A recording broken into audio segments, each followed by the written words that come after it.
see who else joins us. I'm gonna quickly see if I can get the link out to Jory. All right.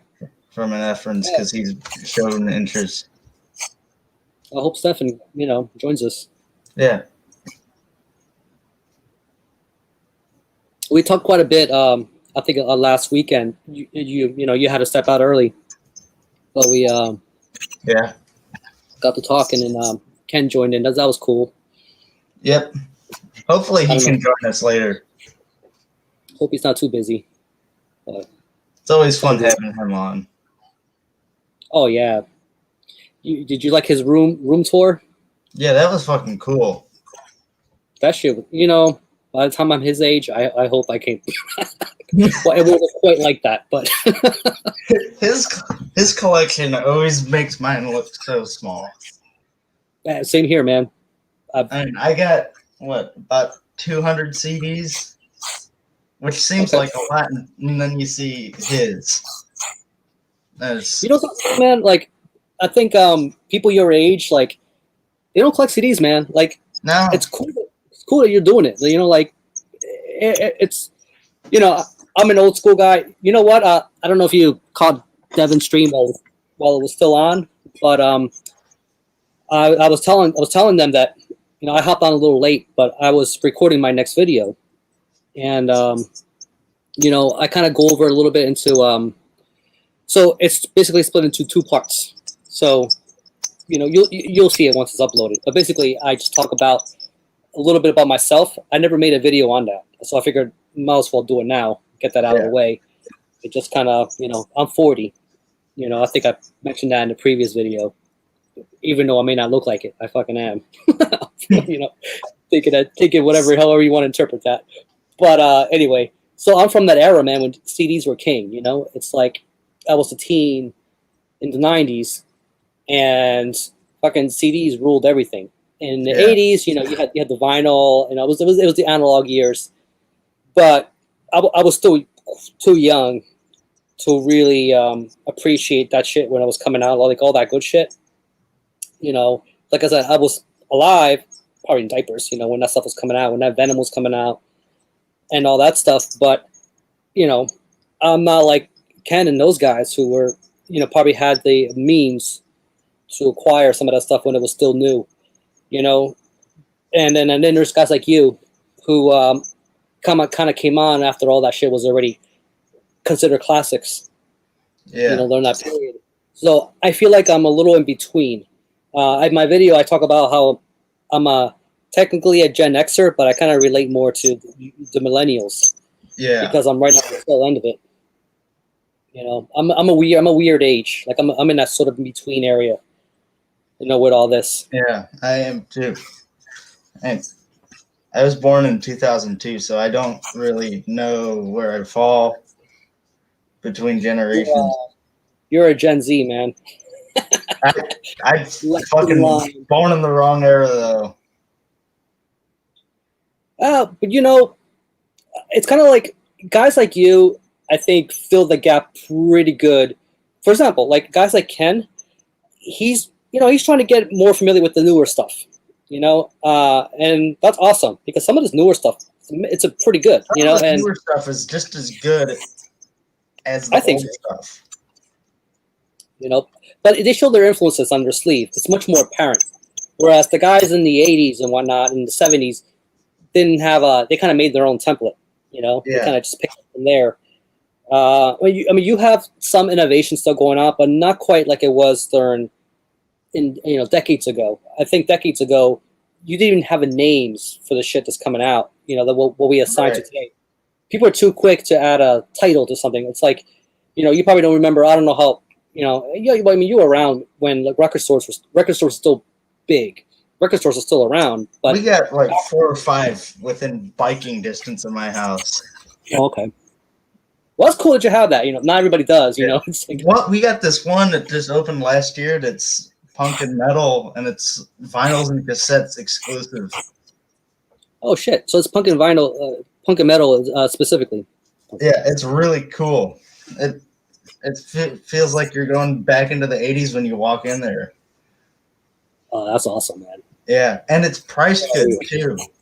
I'm a few beers in, so like if my my consciousness is dipping in and out.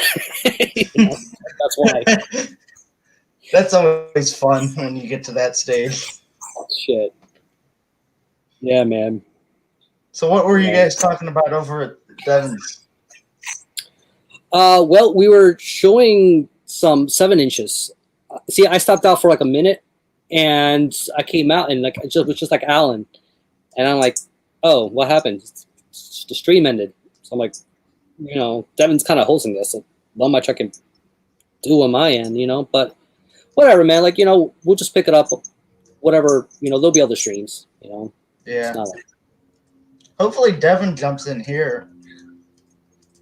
yeah, like I said, he's weird like that. I don't want, but I'm a very tolerant person. Everybody's different, I'm like, everybody has their own quirks and whatnot. So He's always been weird about stuff when it comes to me being involved with his channel. It's weird. Hey, yeah, you want to join? But then he did other things like delete all the videos and whatnot. So like I said, it is what it is. Marty said he just wanted to start over again. He wasn't happy with where things were going. I don't know. Weird shit. No, but you know what though, man? Like, for example, like, I'm an artist and I do some graphics and shit like that. There are times I've just got rid of a lot of shit just because I just wasn't feeling it. I was like, you know what? Blank slate. I totally respect that. I have no issues with that whatsoever. It can be inconvenient if you have an audience, you got people, you know what it is? All right. So you watch Netflix and all that shit, right? Yeah. You ever put some shit on your list and then suddenly it's just gone because whatever it is, right? It's kind of like that. It's like, you made this commitment, you put your shit on the list and it's just gone. You're like, well, what happened? You know what I mean? It's like there's some shit going on the other end you may not be involved with and don't understand, but it happens. It's a weird analogy, but I hope you know what I mean. Or like I hate it when you're like in the middle of watching a series and then they just pull it for whatever reason. Yeah, especially if you're not done with it. Like, what the fuck, man? It's like, especially if I was in the middle. This was like 2-3 years ago. I was going through an Elvis phase. They had all these Elvis movies on Netflix. I was halfway through. What's the one? Roustabout, where he's working for the circus. I was halfway through it. Had to cut it off for the night because it was getting late. Come back the next day and it was fucking gone. Just like that, right? Yeah. Like, it's a time suck, man. You put the time in, and then they just do that to you. But they own it. I think there's some crazy thing where like when you first sign on for the service, you're signing away for some shit. You can't sue. You can't do anything. Like you're agreeing to a lot of stuff you may not even be aware of. Right. They can just do that. But hey, it's something like this, like a like a YouTube channel.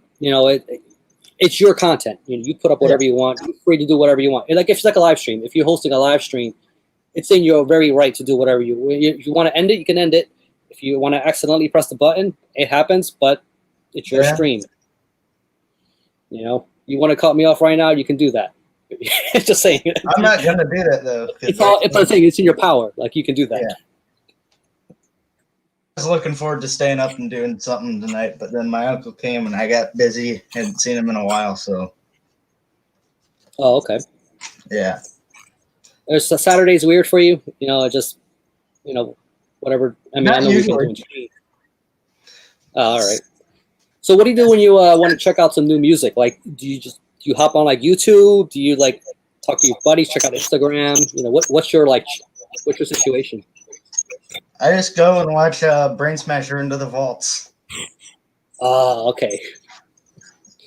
I never get tired of my taste is very similar to his when it comes to music. Okay. I like a lot of that really weird experimental shit. Well, that's what I was gonna say. Like, out of all those guys, I think he's got the strangest taste. Yeah. Like, he likes shit everybody else hates, but then he hates shit everybody else likes. Right. I like that. I kind of like that, though. It gets rid of that icebreaker. It's fucking cool. Yeah, I mean, man, some of that really weird shit's just so good. Yeah, like again, dude, when you get into that, like let's say like that avant-garde territory, you know, it's like you really don't know what people are gonna how they're gonna interpret that. You have no idea, you know, especially the avant-garde shit. Like, you know, you like to point out that Valiant album all the time. You know, it's like that's one where like some people that's gonna divide people. You know, they're gonna either hate that or they're gonna Right. atmospheric black metal. It's one of those things where like there are people who are like all they want is just fucking Marduk. You know, just Marduk, Marduk, Marduk, shit like that. And then they can't get into atmospheric black metal. Hey, what's up? Hey, Jacob. That's a good way to go. Yeah, Bandcamp's a good. Yeah, I'm glad they're around. Dude, when I discovered them when they were already well on their way, and I'm like, where the hell you been all my life? You know? And Bandcamp's fucking cool. Yeah, I like what they do with, and I think I like what they do with the artists, especially the independent guys. You know, who don't have that kind of support. Like, you know, they're not out there trying to fuck any of the artists over. It's pretty cool. Yeah, you know, if you want to record like a demo, I mean, tomorrow you can have something up. You know, Right. I mean, yeah, they take their cut, but you know, they're a business like everybody else. They got it, and they have to, but they're not doing what Spotify is doing and giving you cents per play. Shit. You know, it's like unless you're Lady Gaga, you ain't gonna really rely on that. You know. Forget where I heard it. I was listening to this podcast, and they were talking about it. And I forget. I think it's like Metallica. They only make a couple $1,000s a year off of Spotify. Metallic. Yeah, they pay like a cent per play. Yeah, and you know, people fucking they're hitting that. You know, I mean, if you were to count how many times, I was gonna say Justice for All, but not even that. Like just like the Black Album, like the amount of millions of plays they get. You know, every day. You know, I was gonna say a month, but a day. You know, but of course that's not a channel they rely on solely, of course. But some artists do. You know, especially if you're a new player.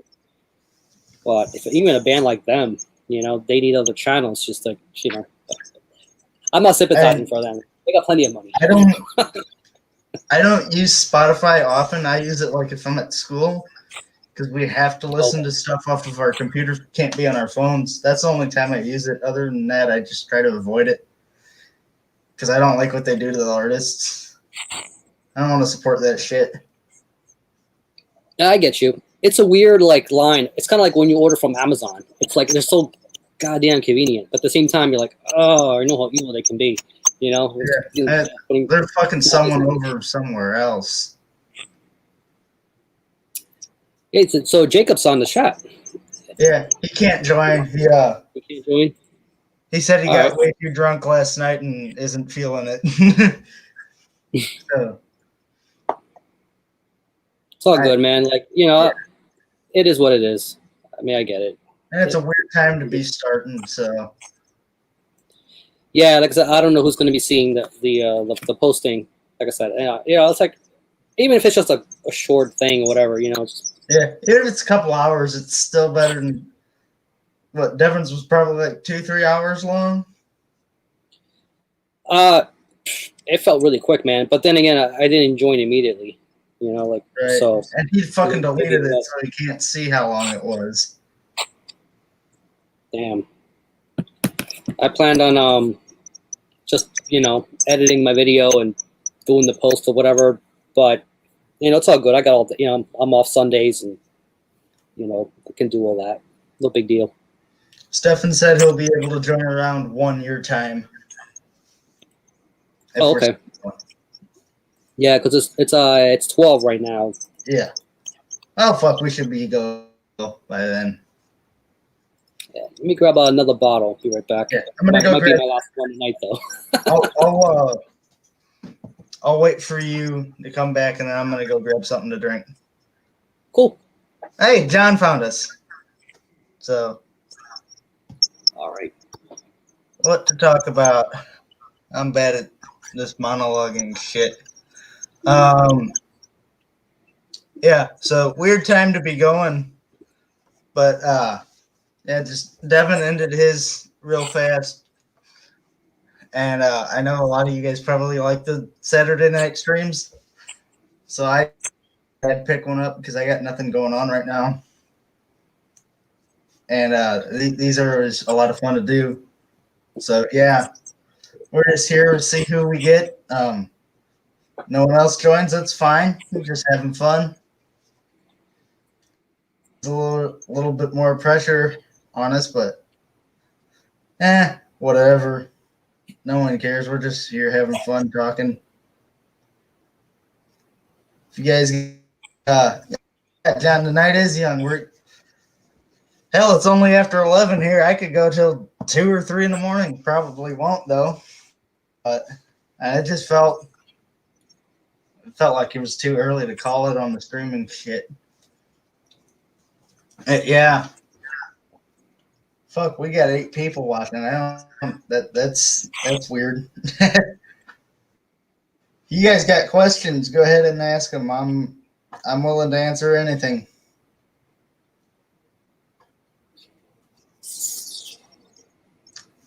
Just pushing the link out to more people. Increase the chance of having guests.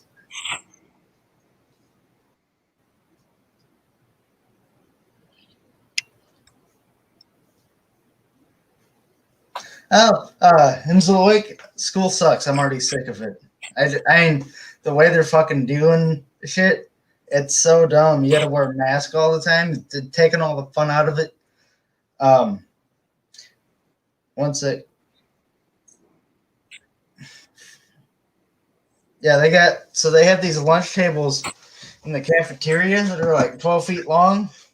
You'd easily sit 2 or 3 people. But no, they got one chair at each end, and you can't talk to anyone. It's fucking dumb. I'm asking Ken. It sucks to be the only one on camera. Yeah, it's kind of got you. I'm asking Ken if he's down for another stream. See if he wants to join. Cool. Yeah, even if it's just 5 minutes, whatever, it's cool. And hell, we're almost 20 minutes in already, so. Wow. You know something, man? Like, dude, like, you still pretty young, but like, there's a phenomenon, right? As you get older, time really does go faster. It's like, for example, you said 20 minutes. It really did not feel like that. I noticed it right away. I'll be right back. I'm going to get something to drink as well. All right. Cool. Let me check the comments.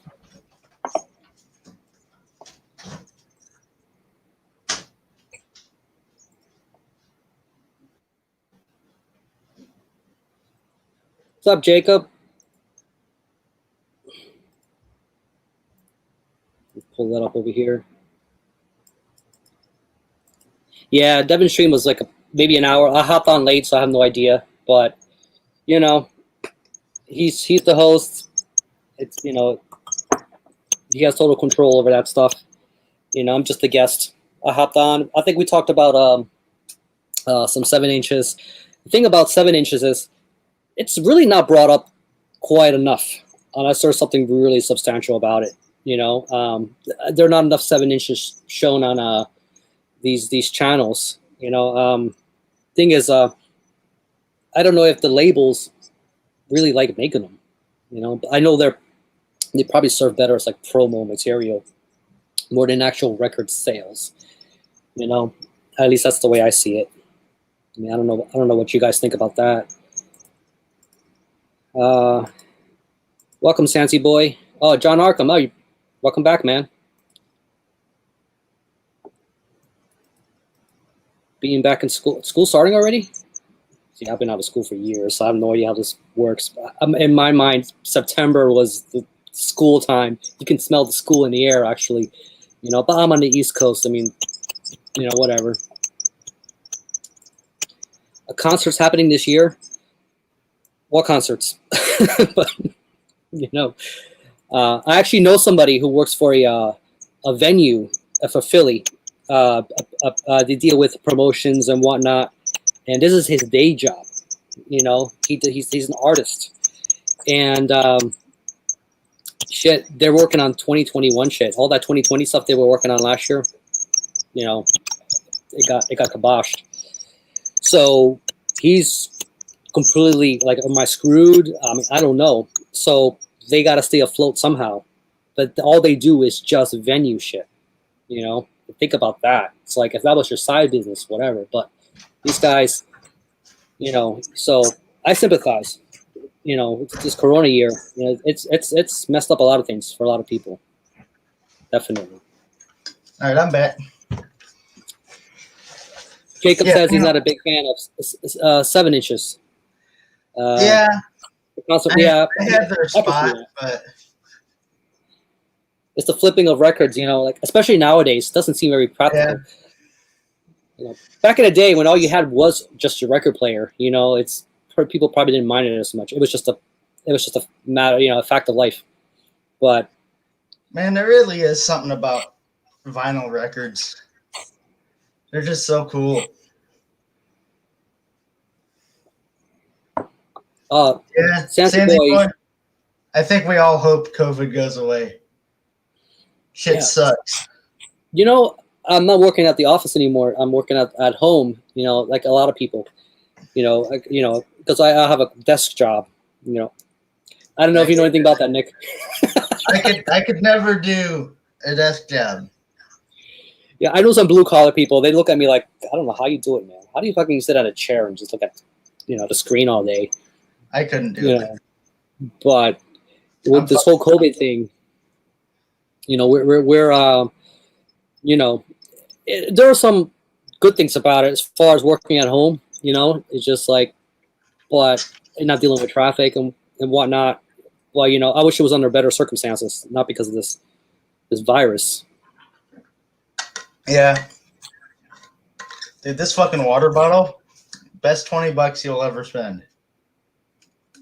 Oh, it's one of those bottles like it holds like a ridiculous amount of heat for hours or cold. Yeah, this is 20 ounces. Comes with 3 lids. This one, a straw lid, and a coffee mug lid. I see those things, and I'm like, but then I'm like, when it comes to cleaning it, what do you put? Just water in it, or dishwasher safe? Dishwasher safe. All right. This motherfucker's had ice in it since 7 this morning. Really? Yeah. How long does it stay cold? Well, so it stays cold all day. I just put a little bit more in a few minutes ago, but it's pretty much had ice in it since 7. And then when the ice is gone, it'll stay cold for hours after that. Oh wow. Yeah, see, you work outdoors, right? Like that, I can see how that can be like. Well, at work, I carry a big half-gallon insulated thing of water that I just leave in the truck. But yeah. Sancy Boy, he's in a band. I always wonder, like the people in the comments, like all the other live streams too, like you know, I'm always curious, like, hey, you know, yeah, like who's in a band? Like I'm not in a band, you know, like I you know, I fucked around in high school, you know, it's shit, you know. Everyone does. Yeah, you know, Fuck, I wouldn't want to play. In high school that are making like 10 grand a year, who could drop out and live off of their music already. Is fucking ridiculous.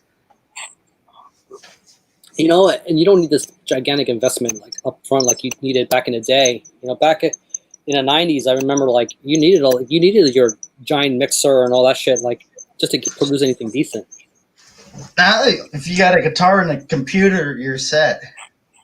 Oh, today, yeah, all that. I remember even in the early 2000s, like I remember, God, I had like a Cakewalk. There was some software, you know, that did some amazing stuff. That at the time I was just blown away. I'm just like, you know, I was getting into that stuff, but I never. I wish I put more time into the sound mixing and engineering, all that technical stuff. Like, but I focused more on graphics than sound engineering. I just focus on whatever the fuck is interesting. Yeah, but you have the resources at your fingertips though. You can whip up an iPad and just like be like, you know, you can make something. You can produce a decent demo. I mean, or that. Yeah. You got an iPhone. I just dropped $200 on this thing this week. I got a new phone. My old one shit the bed, and it still works. but the case is holding it together. What was that one? That another iPhone? Yeah. You're like an iPhone guy. Mm-hmm. This is what happened to the old one.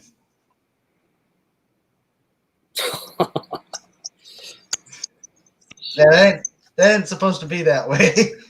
No. Well, and it's Apple. You think it would, I don't know, hold up better, right? Like, but at least that's This is the only way a I see year it. old. This phone is only a year old, and it did that.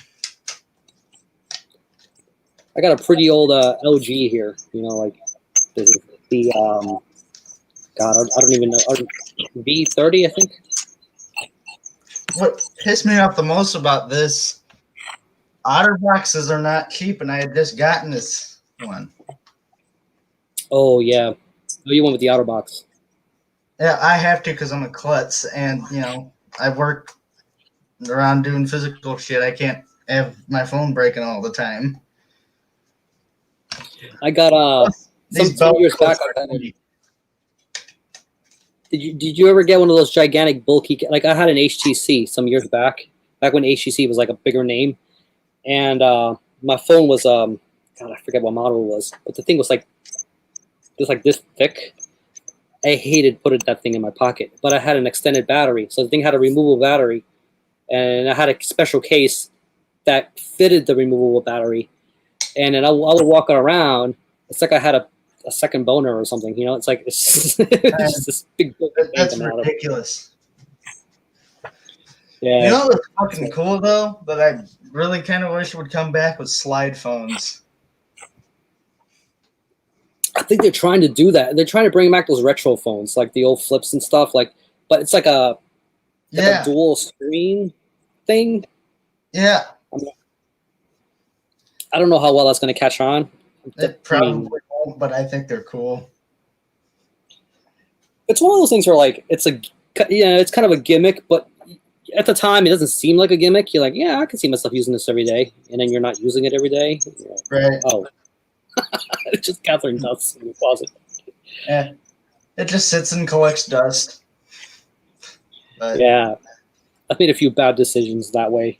If I didn't have to have a phone, I wouldn't. But well, again, you probably grew up in the wrong era. It's like it's kind of it's one of those things where like everybody has one, so like you kind of need one too because everybody else has one. Right.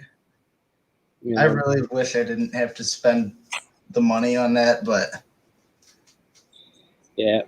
Well, fortunately, like the cost of phones have gone down. Like you can get an actual smartphone like for under $100 easily. I paid $249 for this. But that's just you're sticking with Apple too. Like if you stick with Apple, even the used ones, old used ones, you're still paying. It is used, right? Mm-hmm. The only reason this was so expensive is because I got it with the upgraded storage. This is 128 gigs of storage. For an Apple phone, yeah, you need that. Well, I need it because I put all my music on stream shit. Yeah. So you're on Spotify, right? So you probably do the offline storage thing, the feature. I just use it. I use the Apple Music app. Okay. And I download all my stuff from my computer to my phone. I think it works the same way. Like you just download the stuff, you keep it cached kind of there. Yeah. And taking up space. I think it deletes after a certain amount of time, though. I think. Well, we have an unlimited plan, so it shouldn't. Well, I mean, like when you save it, like when you save that streaming stuff to your phone, so you can play it offline. I think it has an expiration date. I know Spotify does. So after like 30 days or something, or I forget what it was, you have to like re-download it. It's stupid. Well, the stuff I rip CDs to my computer, and then put the rip onto my phone, so I should never lose it. I do a little bit of that. I do that with my LPs too, because my record player records to a thumb drive. Oh, cool! If I wanted to. So I've never used one of those. I got all my vinyls digitized on this, which is. Does it sound good? It sounds like an MP3, but you get all the crackling and pops of a vinyl, which is kind of neat. Oh, I was just gonna say, except for that one skipping part. So this is 8 gigs. 1 gigabyte will hold 100 records. God damn. So I can put 800 records on here if I wanted. Jacob says that his job pays for his phone. Yeah, my place is too stingy for that. Man, it's way too stingy. You know, they're like, pay for your own damn phone. That's how they are. Yeah. And I remember, like, dude, when you come in from that analog era, it's like, you know, I remember when the iPod first came on the scene. You know, Steve Jobs was like, okay, this will hold like 10 albums, 40 albums. I forget what the number was, but it still sounded like astronomical. You're like, you can keep this right in your pocket. At the time, it sounded like mind blowing. So it was cool because when you carried a Discman, you only had one disc. Oh yeah, which one's that one? This is the first Nano. Nano.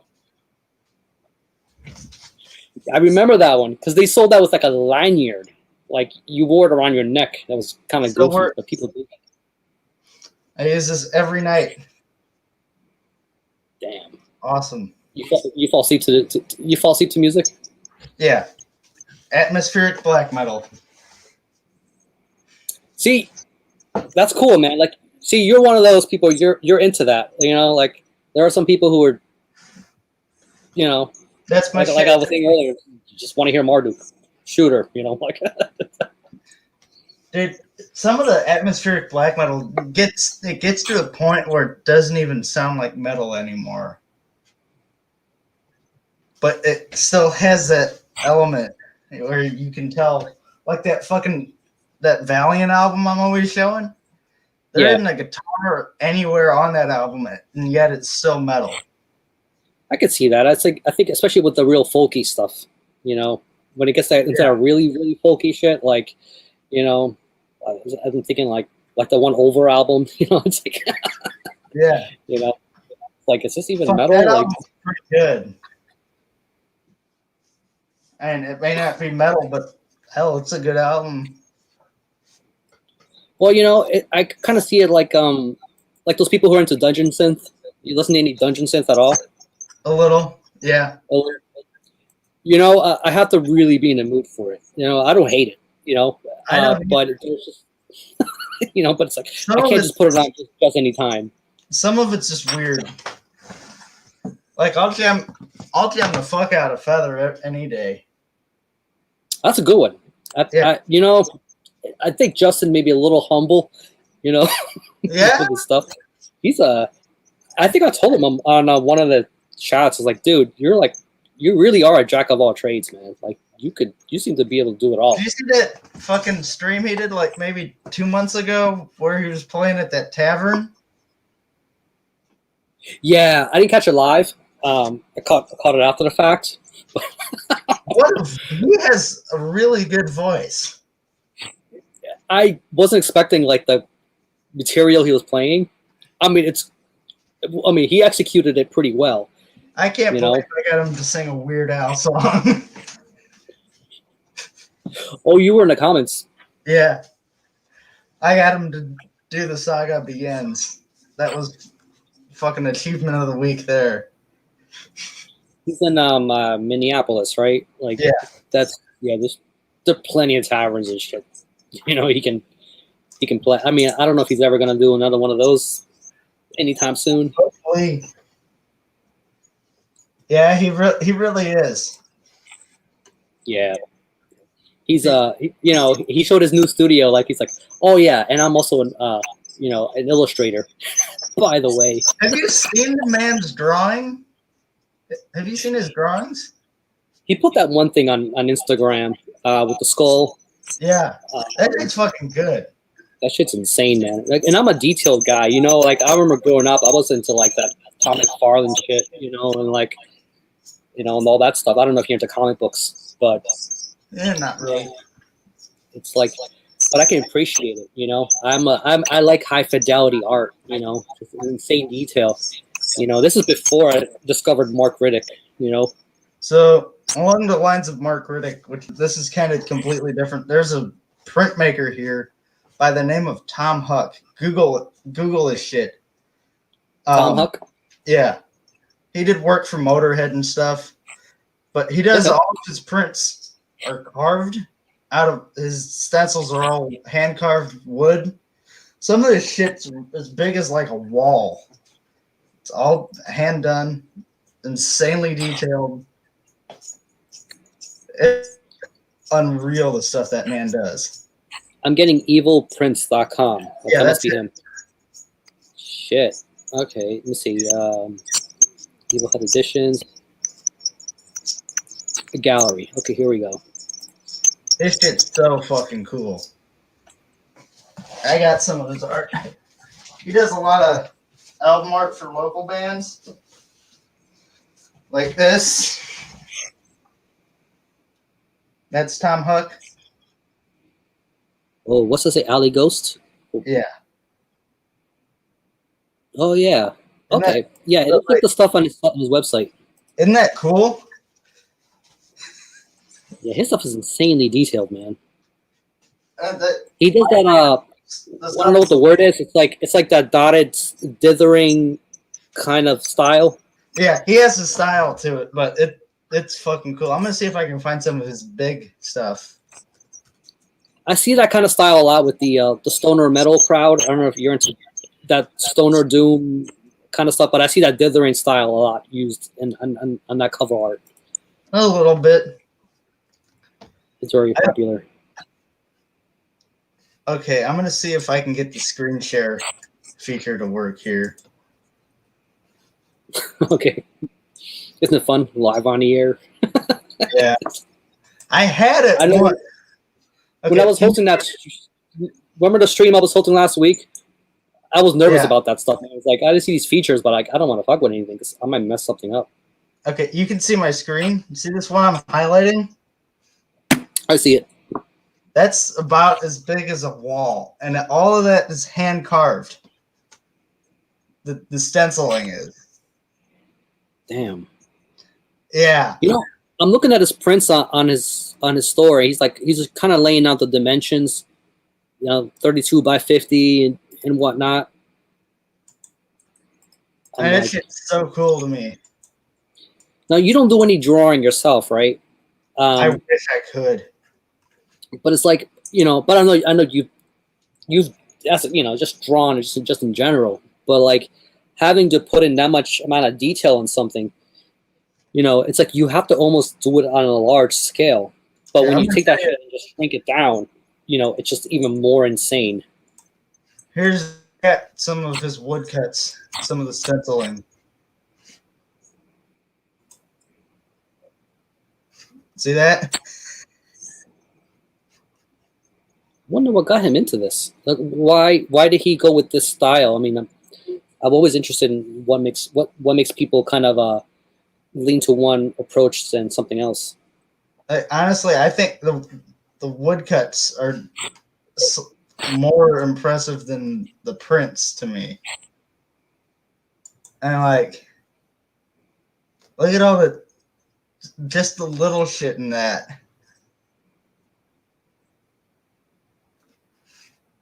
It's cool that he's showing himself actually doing some of the work. Yeah, I think he sells the stencils. He does. Yeah, as well as the print. Because I'm looking at the prints now. Damn. Yeah, he's got like a range of things, like politically driven kind of stuff, and it looks like there's some war things, some eyeballs popping out, some sexually themed stuff. He worked with Motorhead for a while, doing tour posters and shit. I can see that. I can see how Lemmy would dig this. Yeah, and you can see it in the logo too, in his logo. Damn. He uses the war pig. Yeah. See, I think. Hey, Jacob, Monastery. What are they? I feel like I should know, but I'm a few people's name. I can't even. Monastery.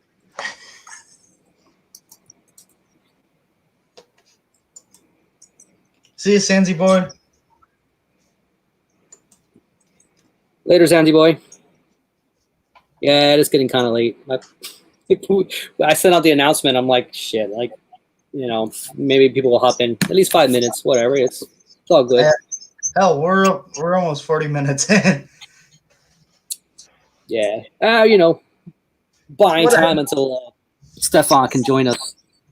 Yeah.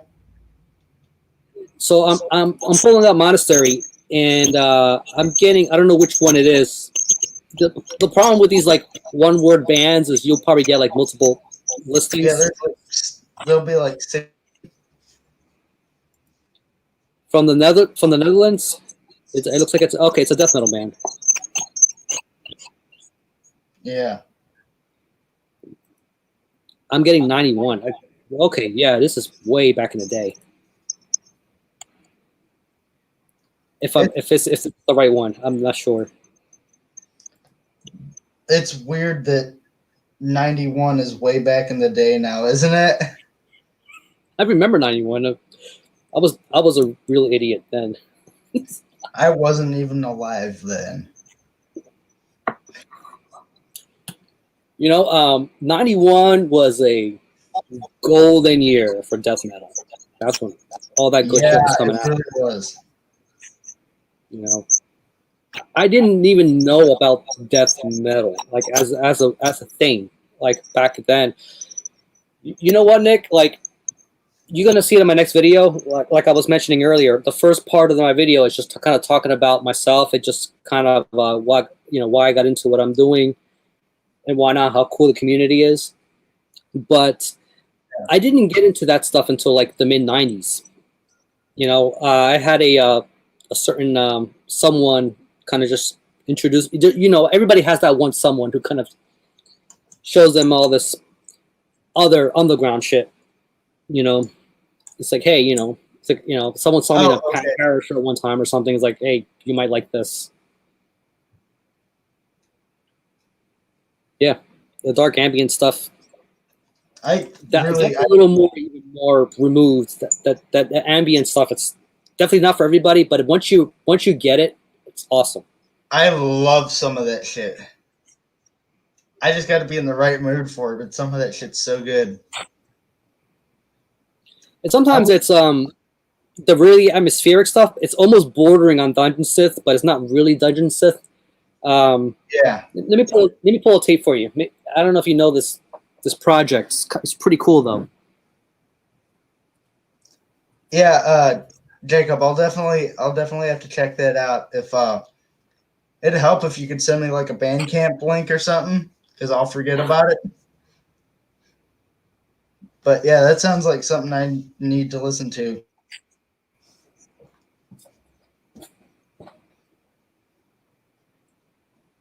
Just waiting for him to get back. Cool.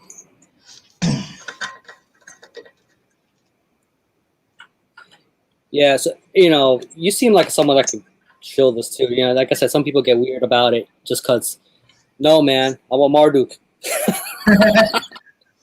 You know, whatever. You ever heard of Despondent Moon?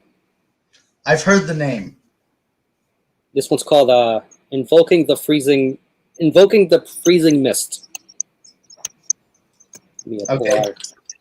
Damn glare. What's cool is look what they did with the. You know that's just cult, man. They just did the one side, but you know that's. What is that? Is that like glitter? It's it's printed on the tape. It's like an actual pro tape. It's like printed on there. See? I've never seen that before. These guys are like, it's not guys. It's like a one-man project, but it's very like, it's not really dungeon synth. Like I don't think it will fall in that category. But if you like dungeon synth, you'll appreciate this. It's like that dark, really whispery, windy, kind of chanting kind of thing. It's hard to describe. They're on Bandcamp, so I'm sure this tape is long sold out. I'm pretty sure it's sold out. I haven't checked. But I think they have stuff on vinyl. I'm looking at Devin's stream. You guys went for about an hour, a little over. Didn't feel that long, yeah. And fuck, we're 45 minutes in already, and it feels like 2 minutes have passed. Yeah. I know, like Ken was on. He was commenting with us, and then the eject button happened. But I think he stepped out for a little bit. We were showing, the 7 inches. Yeah. Did you catch any of that? Like, no, while you were on? I was out sitting by a campfire. Ah, okay. Campfire. I'm in the city. What is that? You are too, but nice night out, and we had some shit to burn, so. Let me see. I'm looking at your channel. You got 32 subscribers already, man. Oh, yeah. You were on the stream last night, right? So yeah, I hopped on last night, but I went under my channel name. Yeah, I didn't go under Rick. I don't know how many people. It's hard to gauge the situation. So next thing you know, I'm getting like new subscriber notices. I know, it's cool. I'm like, I better get a video out. I better get something new up. I gotta do that too. I just hit 200 this week. Congratulations, man. I gotta get some shit. I don't have any that's come in. So you're oh, wait a minute. But you said you had like what, 5 record stores around you? But I know money's a thing too. But do you have anything waiting in the mail currently? Like anything you're waiting to land on your mailbox? Just a phone case and some stickers, but I guess you won't show that on your channel. Yeah, no. Yeah, like you want me to send you this monastery stuff? Jacob sent it to me. I'm surprised, but some of the stuff maybe I shouldn't be. But some of the stuff I'm not familiar with. I'll send it to you anyway, just because he's recommending it. Really? Yeah. That'd be sweet, man. I'd like to check it out.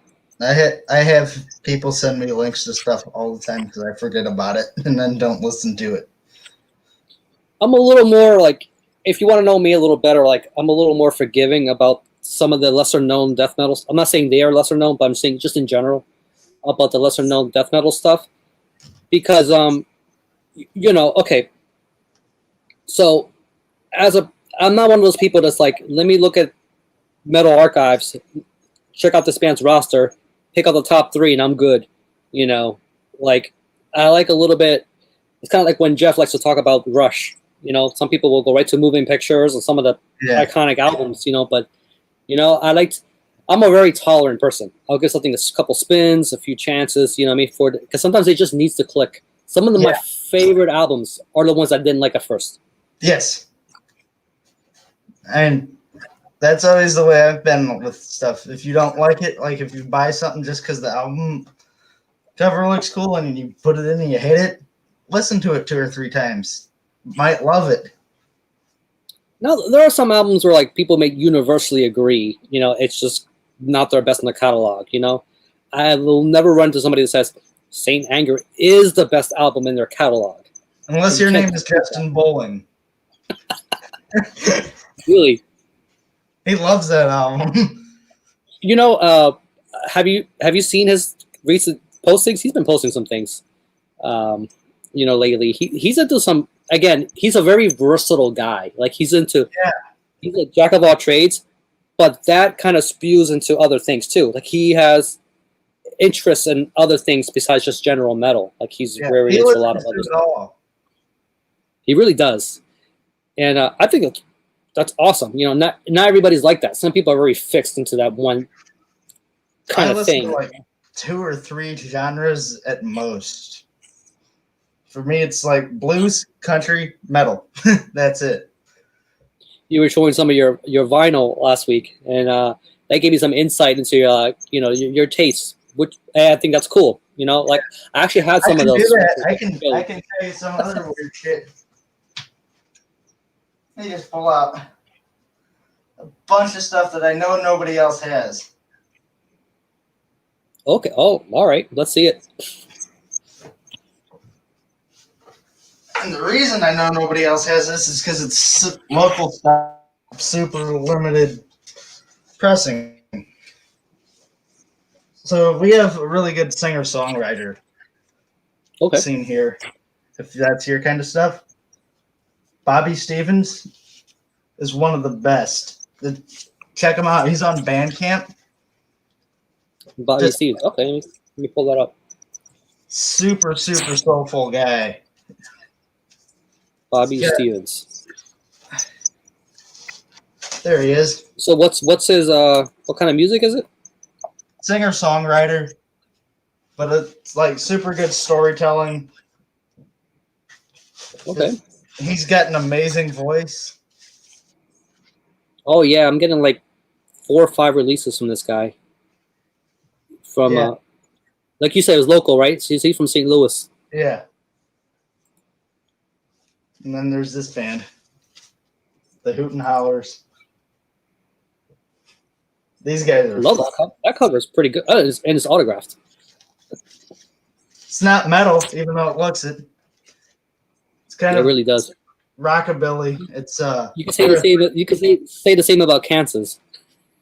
they're a I three. like Kansas stuff. It's like metal.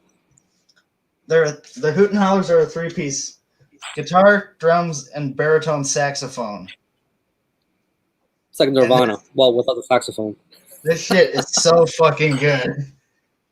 If you can get your hands on this, How do you spell that? the Hoot and Howlers, go to their website. It's the signature is covering the HO. Okay. HOOTEN Hollers. Okay. If you can find a copy of this shit is so fun. Also, one of the best live shows I've ever seen. And then, Is that good? yeah, Oh, Ryan Koenig. I've heard of him. his parents live behind us. So I No grew shit. up with him babysitting me. That's awesome. Dude, you're surrounded by like you have a musical environment, man. Like you're blessed that way, man. So I know all three of these guys. This is my guitar teacher here in the middle. And there's Ryan again. Younger Ryan. And then Joey on bass. This is like 1920s style jump blues. With jump blues. Fun stuff. And then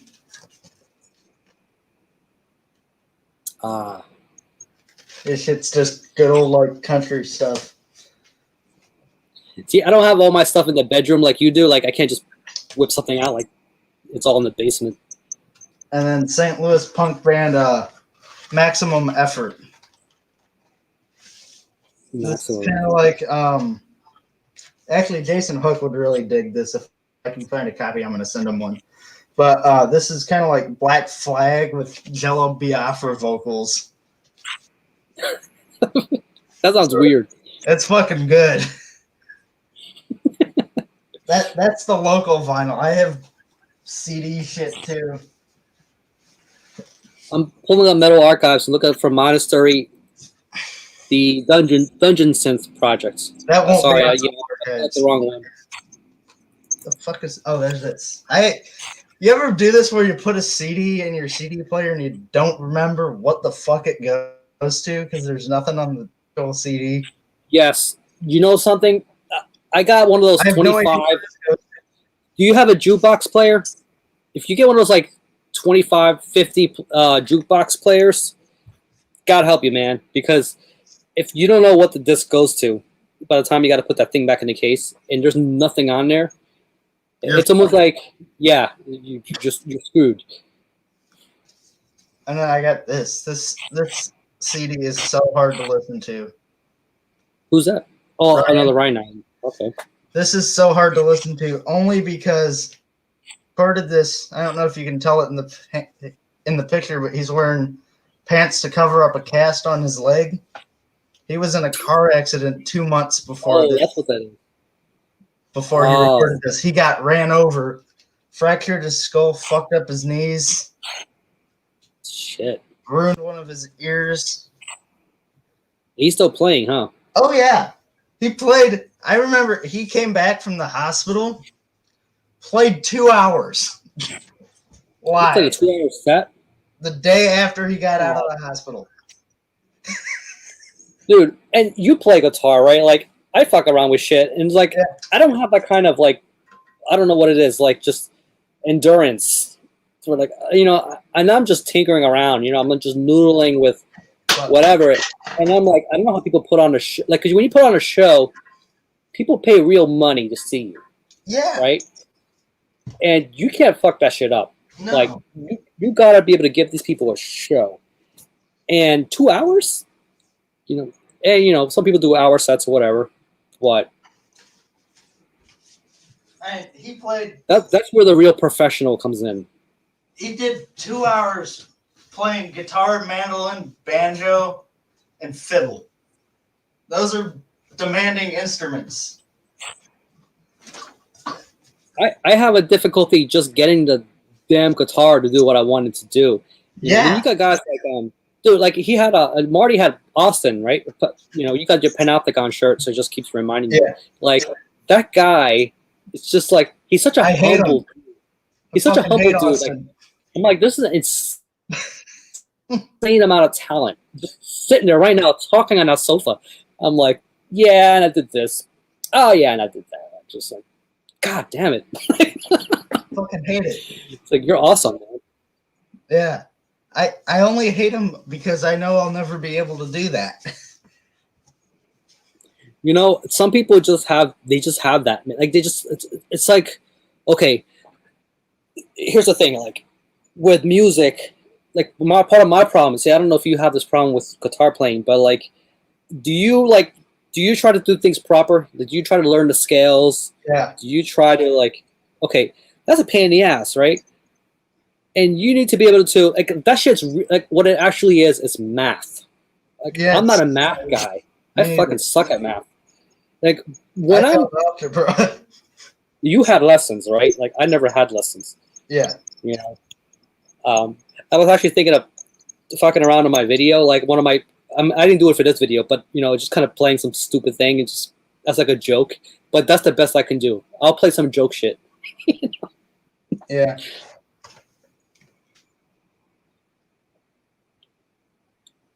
So that's Justin's thing, right? Yeah. Yeah, that's awesome, man. I think he does comics on Facebook. He's an actual comic book artist. Yeah. I tried that shit. Like, you know, I've done my fair share of comic. You want to see some of my drawings? Like, let me see what I can find. Just 1 minute. Oh boy, I'm alone again. Yeah. I just people that can play multiple instruments and master them. It's annoying. That's fucking cool, man. This is my Batman and Spider-Man, fucking, you know, it's shit like that. You know, like, but I'm not as talented as these guys are. But I was a wannabe comic book artist for like a good while there. You know, I might still do something, but I think if I'm going to do a comic book, I actually have a character I've created, and maybe I'll do something kind of like, kind of Metalocalypse kind of thing, like just kind of metal related kind of thing. It's just getting my ass out there and just doing it, you know. I do desktop publishing, graphic design, but it's not exactly comic book art. But I could translate that. Yeah.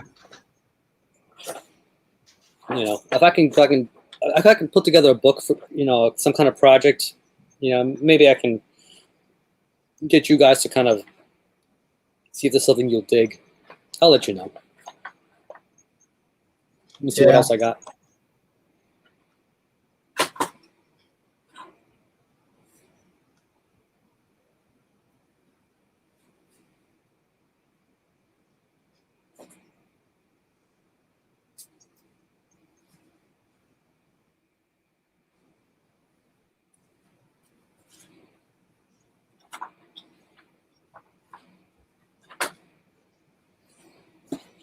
I got the penciled stuff with me, like, but it's gonna go on some kind of cross or some shit.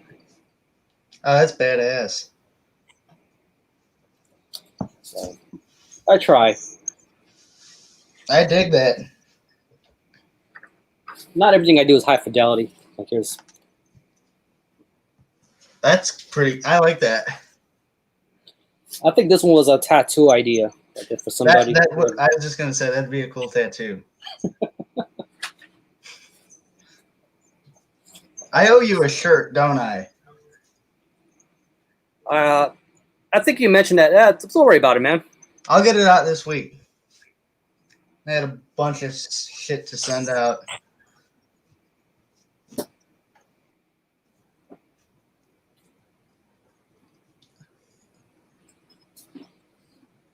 This is just what I have on me. Like, just to see what I can whip up. Like,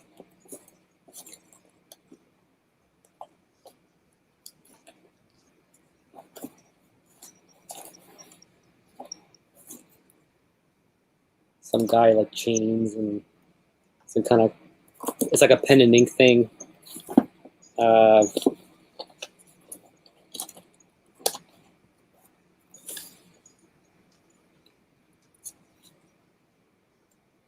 Here's the thing I drew when I was a kid. Get a load of this. Yeah, I couldn't have done that. Now, do you see what it says there? No. It's a little hard to read. It says he has immolation. He has immolation. This is before I knew about the band. That's how long ago this was. Wow. This is back in the 90s. Okay, here's a question for you. What was the first band you discovered that set you down the whole path? Like metal band? Yeah. Or you know something, things will make a little more sense when you see my video. I could talk a little bit about my origins and just, I don't even know if that's the right word, but there's several tiers to it. That's why it's so hard to answer. It's like was into the popular stuff, and then I grew up around the grunge era, and then I moved into more the sort of metal. And during my years when I was a teen, nu metal was king. That was what the shit was. And then I know, but at the time, when you were around at the time, it was a whole different scene. You know, it's like I know some of you young guys are like, well, you know, but because you look at everything after, you know, everything has already happened. But when you're in it, it's a whole different situation. But anyway, and then going forward, you know, I started getting to more of the underground stuff. I couldn't do what I'm always going back to what Stefan says, where he just kind of just dove right into death metal. Like, you know, it's like that didn't happen to me. Everything was sort of gradual. Yeah, but it was gradual. I didn't get into Cannibal Corpse right away. You know, like I started with like the grunge stuff. You know, with Alice in Chains. You know, Pearl Jam. Nirvana. I fucking started with Ozzy Osbourne, "Bark at the Moon." Ozzy, yep, there you go. That was the first song I heard. I was like, "This is fucking awesome." That's a classic, man. Like that shit. And then I went from Ozzy Osbourne, "Bark at the Moon" to Megadeth, "Head Crusher," and I was like, "What the fuck is this?" You know something though? I didn't get into a lot of the metal because of the music actually itself. It was the artwork. Yeah, I'm an art guy, so it was Iron Maiden probably did it for me, you know. But that shit scared the shit out of me, man. Yeah, like this Storm of the Lights Bane poster I got back here. I fucking love that thing because of the art.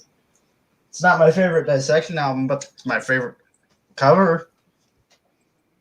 What is your favorite Dissection album? Rain Chaos. Oh yeah, you probably got a lot of shit for that. Yep. I'm pretty sure. It's not a bad album, but when you try to compare the rest of the catalog, you have to rate it at a different kind of standard. Yeah. You know, that's what it is. What's your favorite album artwork? Holy shit. It's one of those things I never quite thought much about. I got album artwork. that I think is amazing. Just visually appealing. Is that the Wild Hunt? Yeah. Love that cover. Did I ever show you the box set? No, I don't think I've seen it. So I got the Wild Hunt box set from Ominous Domain of all places. You mentioned them in our last stream. I'll kind of go through it a little bit because there's a lot. So there's. Oh, that's cool. This is like that's like foil. That's foil stamped, right? It looks like it is. Shit. It comes with this massive poster. I don't know if I'm going to unfold it because it's a pain in the ass. I don't want to rip this. Yeah, I'm lazy when it comes to that kind of thing, man.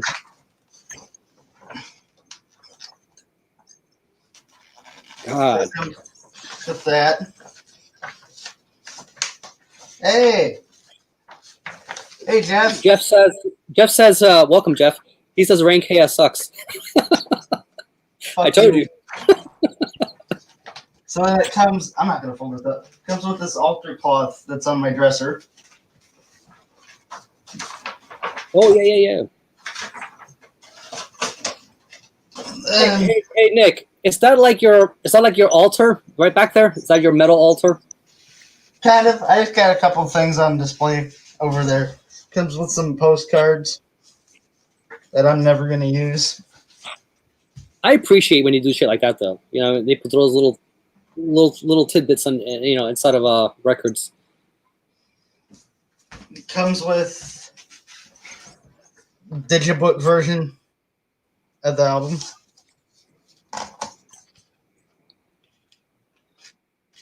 Oh, that's cool. This that's pretty cool. Oh, that's awesome. I think I have one of those things. Let me pull something up.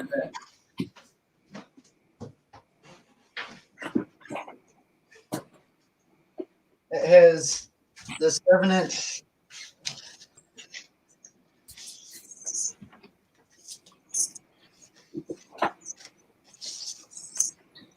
You got a 7-inch? Comes with this 7-inch of the first song they ever recorded.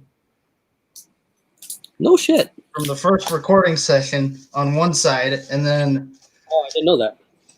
And then the second side is the same song, but with modern production, so it actually sounds good.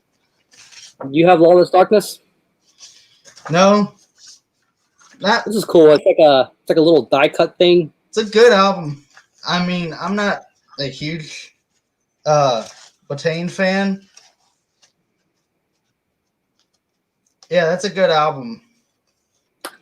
Yeah. I mean, I had no issues with it. I thought it was pretty good. Botane's not my favorite black metal band or anything like that, but when they're on, I mean, special to be honest.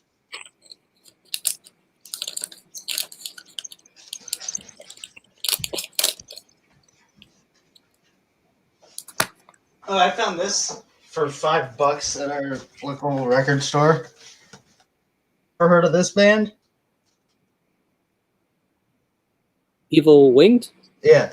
This is like Russia's answer to Demon Sea. No kidding. And it's not really a good thing at all.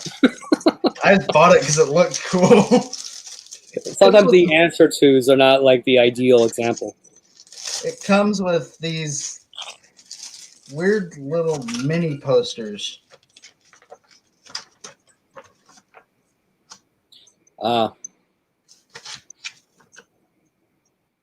Comes with like 4 or 5 of them. It's more like a pinup. I know when they're like mini posters, that's kind of like, I use my preferred terminology. It's more like a pinup. Yeah. I'll never hang them just because I think they're cool. I don't want to put holes in them. Who's that one dude, man? There's a YouTuber. He's actually pretty good. He looks like a young fella. He does these reviews. Name escapes me. I wish I knew off the top of my head. But he has he actually puts pins on his vinyl covers. He has them as like a backdrop on his corner of his wall. That pisses me off. And I just cringe every time I see that. God, what is his name? I'm probably. I have to check my YouTube history, like because he doesn't post like every day or anything. Rick, you should see if Jeff wants to join. Yeah, if he's up to it, I mean, I don't know how tired he is. Probably do it for a little bit. And motherfucker's always lying in bed when he's on these, so. Yeah, I mean, if he wants to come on, I think Stefan's supposed to come on soon too, right? Yeah, hopefully. Got that poster folded back up. Thing sucks dick to fold though, because it's hard paper.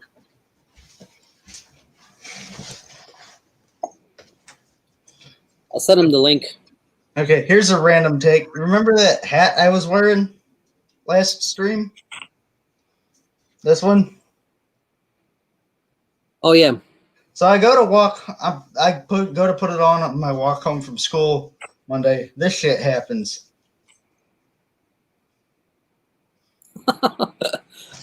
I've never had that happen to me. I just put it on my head and it ripped. I was pretty fucking upset about that because I just dropped $10 on it. I was just gonna say, how long have you had that? Damn. Like a week.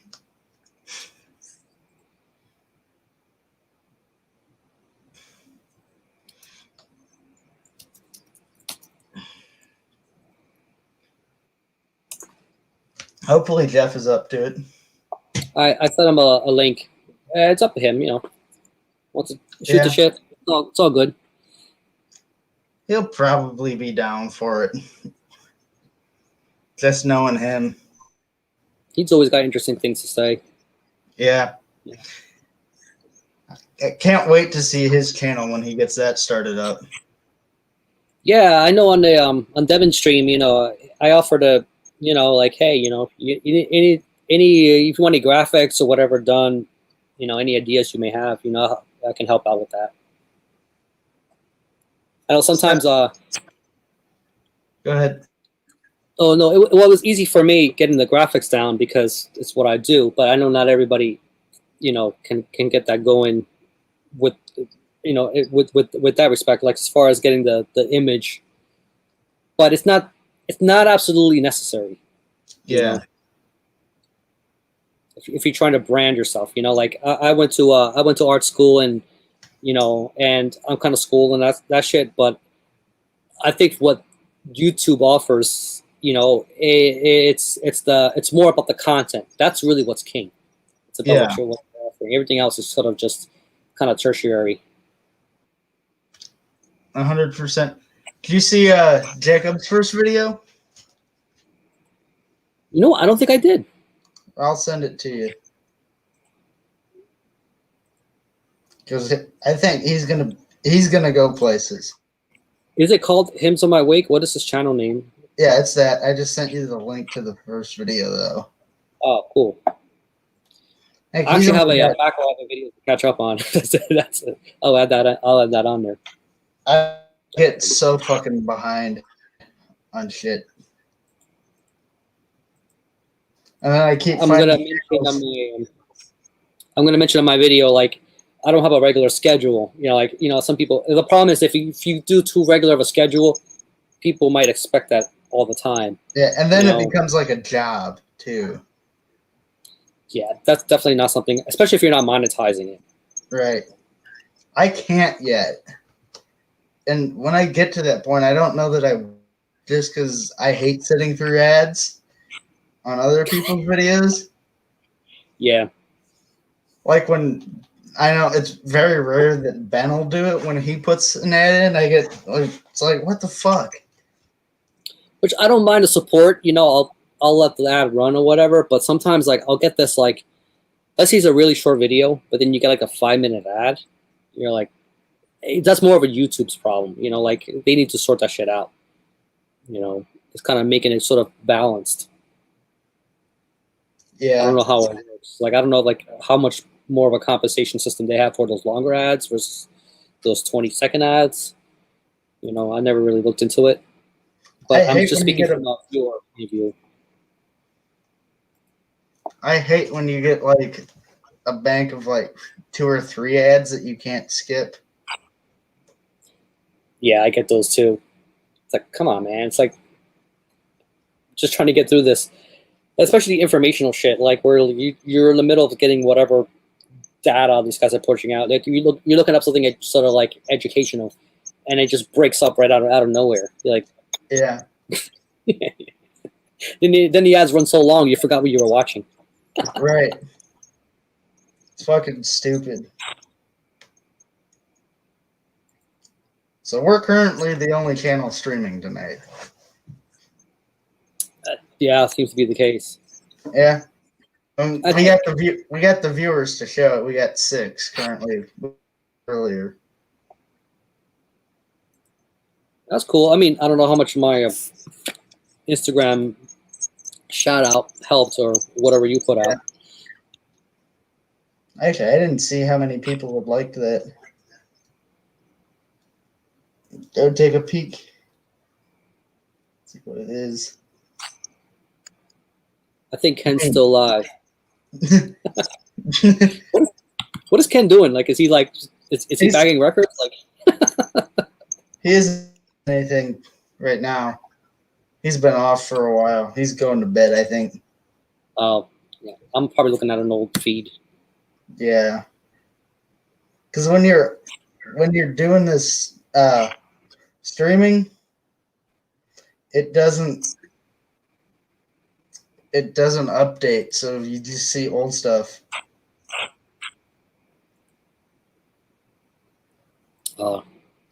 Yeah, I hate that. It gets kind of weird with the timing. Yeah. I get that with the Friday night streams. I know when Amorty and those guys are on, like sometimes I miss some things and I'm trying to catch up and it's not quite in sync. Right.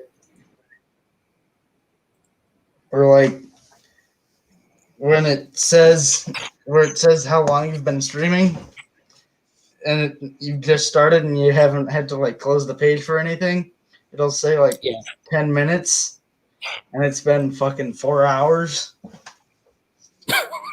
It's like what the hell, man? Yeah. That'll throw you off. You think it's because the StreamYard trying to link up with YouTube? That's just like black magic to me. I don't know how it works. Yeah. And there's a 10-second delay between us and what people on YouTube are seeing. I'm starting to get that impression. When I look at the is. comments in the other tab and here, like it seems to be a little behind. It makes me look like an asshole when I'm trying to like reply to comments. I'm like, I'm not ignoring you. You know, I'm sure you all go through that. Yeah. I mean, I very rarely respond to comments because I'm lazy. But it does get a little bit hard. Well, you know, sometimes not everything is worth responding to, especially if they're talking amongst themselves. It's like, why would you, see? Or if it's someone telling you your favorite album by a band sucks. I think Jeff's calling it a night. It's all good, man. Hey, This was like a quick kind of just whatever, fill the gap. Wasn't really supposed to happen, but wound up happening anyway. I don't know if you're leaving the stream up on your channel or whatnot, but maybe they can catch up later. Yeah. If we talk about anything interesting. And I don't delete anything, so it'll be up there. I mean, I feel the same way. Unless I royally screw up or something. I don't know. Like show my ass or something. I don't see that happening. Yeah, like my problem is I don't delete anything from anything ever. So I have emails that are like 3 or 4 years old just sitting in my inbox.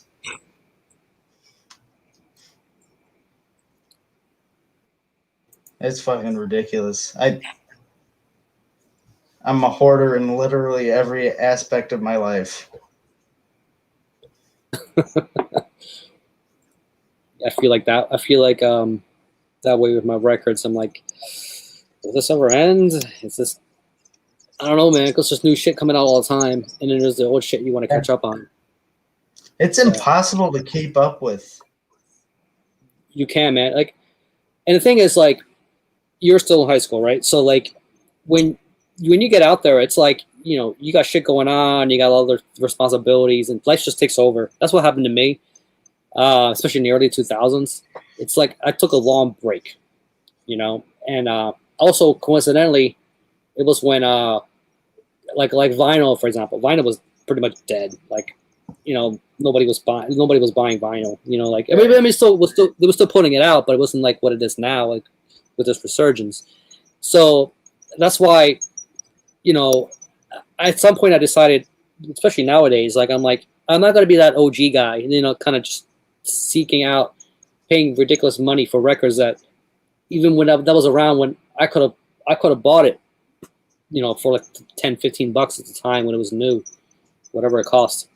You know, I'm not going to go back and revisit all that. I'll get the represses. I'm fine with that. Yeah. You know.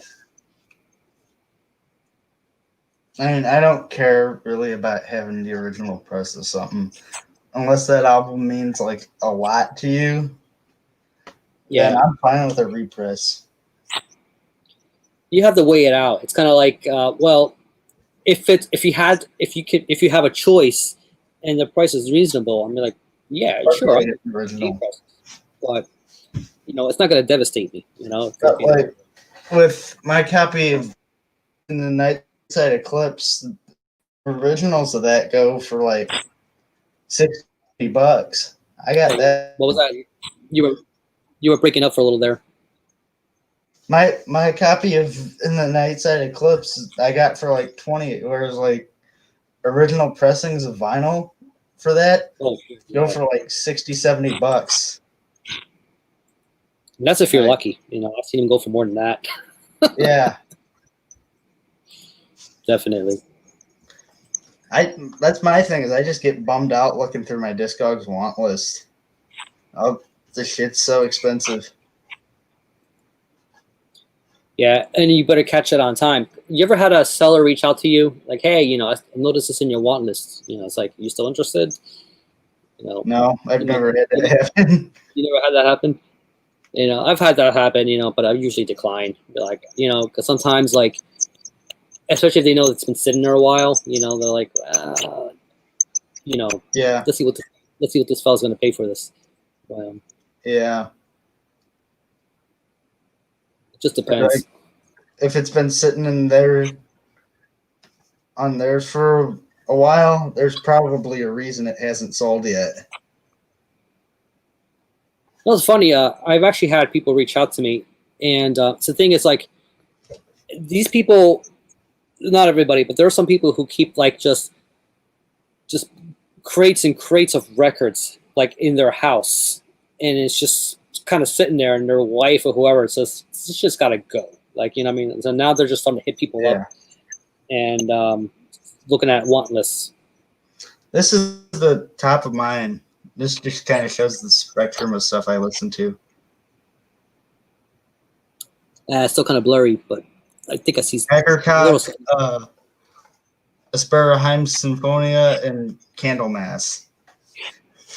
Oh, okay. Quite the spectrum. Wow. Well, it's like, do you use it as a way of, you know, do you see yourself pursuing getting those records, or sometimes it's just like a kind of like little reminders? That's the way it is for me. I'm like, so these little reminders. Like, oh yeah. For me, I see it as reminders, and some of them I try to pursue more than others. How long is your want list? I actually did a cleansing not too long ago, so it's not that big.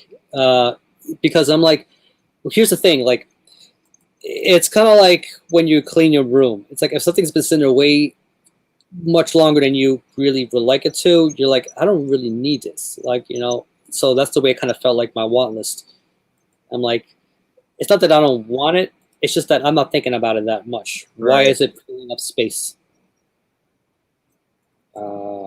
Let's see.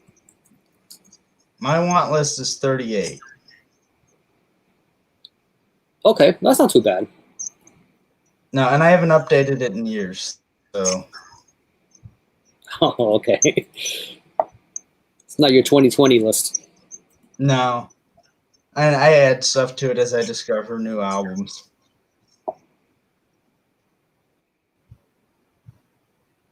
And recently, I put some stuff on there that I kind of want to. That might be like it's not stuff that I want to buy per se, but it's more like video content ideas. I'm like, Yeah. let me put this band in there. It's kind of they're more like a reference rather than stuff I actually want to buy.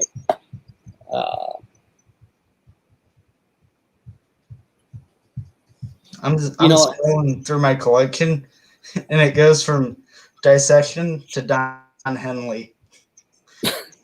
Oh, both start with D. Yeah. Yeah, like I actually have stuff. Now that you mentioned, I'm looking at it, I'm like, I have stuff here I need to actually delete because I already have it. Yeah. I put it on the. I'm going through and deleting stuff that I've traded off. Also, okay. I've found out what happened to my copy of Icon.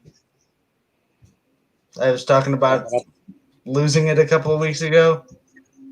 I didn't lose it. I fucking traded it off because I didn't know what it was at the time. Oh shit!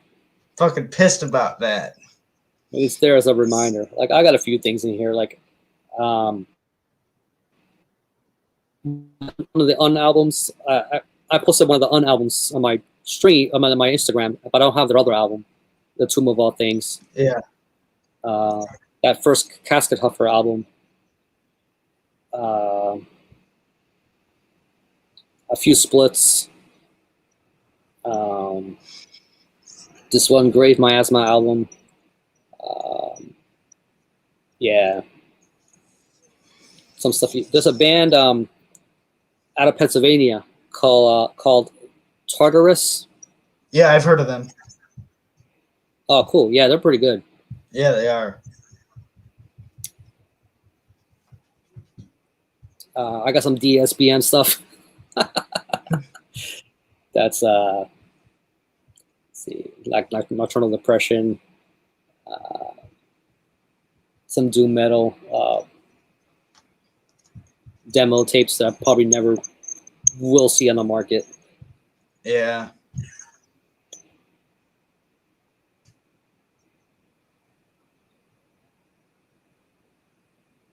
And some variants. Some albums I do have, but there's like different variants of it.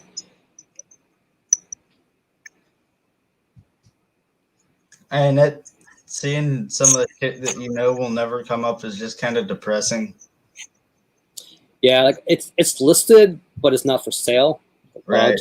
Basically allow you to put on the want list just for that one. But if it's that highly sought after, I probably won't get to it before somebody else does. Yeah.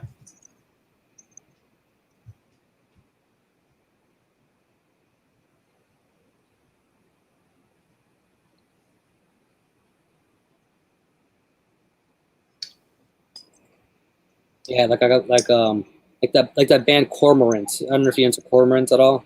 Never heard of them. They're out of California. It's a 2007 demo, which I have not seen come on the market yet. I actually have all their releases except for that demo. It's like now you know what it is. Like I'm a very like moody guy. Like I can be into anything at any moment. Oh God, this just showed up in my Facebook feed. Why?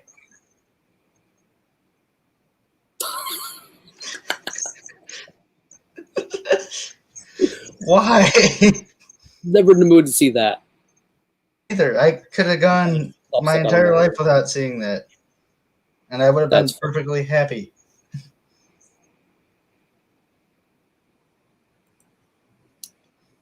All right. Anybody still watching? Yeah, we got more people. I got a question for you. Who is your favorite guitarist of all time, and why? Favorite guitarist? Yeah. That's a huge question considering I tinker with guitar myself. But as far as influence, I have a very boring answer to that. Very, very boring. It's Tony Iommi. That's a good one, though. You know, it's a very boring answer, but you know, I think that he kind of led the way for everybody else in some form or another. You know, and I'm generally more. I like a little doom with my music. You know, I think Black Sabbath kind of just, you know, were trailblazers with that. Oh, fuck yeah. My favorite guitar player of all time is probably John Five. All right. Only because that man plays everything from banjo to fucking Rob Zombie music. And he plays everything so fucking well. The thing is about those kind of questions, like with the favorite guitars, is it's interesting hearing like what angle people like John Five. He's a very versatile guy. Yeah, you know, he's a guy you want as like a session player to fill in because no matter the band, people like whatever, you know, I can do this. You know, but somebody like Tony Iommi, like the thing is like not every player has this. They have this fingerprint where like you'll play something, even if you're playing a cover, you have a certain fingerprint about your style, even if you don't think you have a style. Yeah, there's something about the way you move around the power chords and everything else that gives it your feel. Yeah. I don't know what the right word for that is. Take Trevor from Obituary. They wouldn't have that sound if he wasn't the one strumming that guitar. If it was someone else playing his rhythm parts, it wouldn't sound right. Yeah, and I've noticed that even when you see bands live, like let's say, you know, they may not be all the original members, you know, but you get people on there and they're playing material from something maybe a previous member wrote. There's just some little things, you know, maybe it might be something, even the tempo. You know, hey, Zakk Wylde is another one. You know, he's hugely popular, but you know, I think even people in the underground enthusiasts can appreciate someone like him. You know, yeah. Actually, you know, I got into him quite a while ago, even when he was in his Pride and Glory days. You know, like putting out his other projects and what was the other one? The book. Yeah, you know, Book of Souls. Insanely talented. Some of that shit's so good. I'd say what you want about it. I like a lot of the Black Label stuff. It's fucking good. It is. You know, I wish I could play like that. Yeah. You know, the one thing I don't like that Zach does is Zach Sabbath. I don't get that. We don't need fucking pinch harmonics in Black Sabbath songs. Yeah, that's weird. It's just not signature to their sound. You know, hey, it's okay if he's doing it with Ozzy stuff, you know, but right, you know, Black Sabbath does not need pinch harmonics.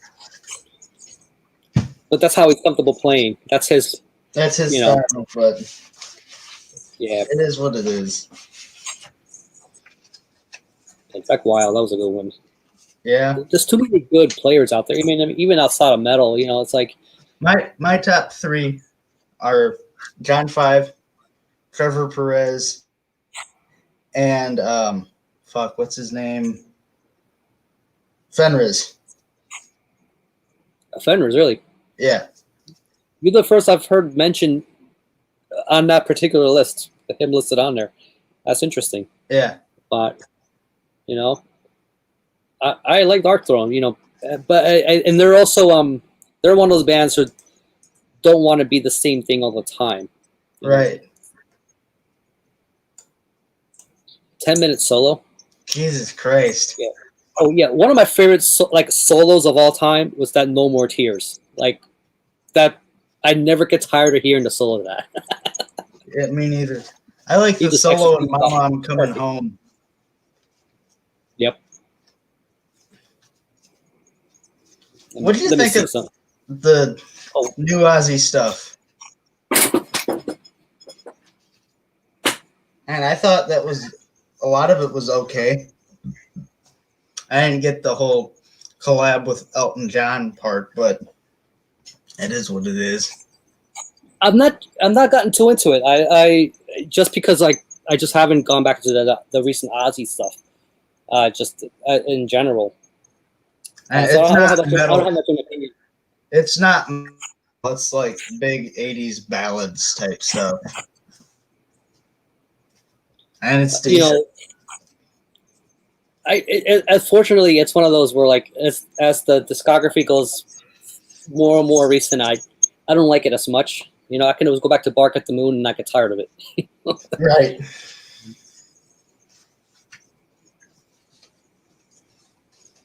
I like Ozzy's solo stuff better than his stuff with Black Sabbath.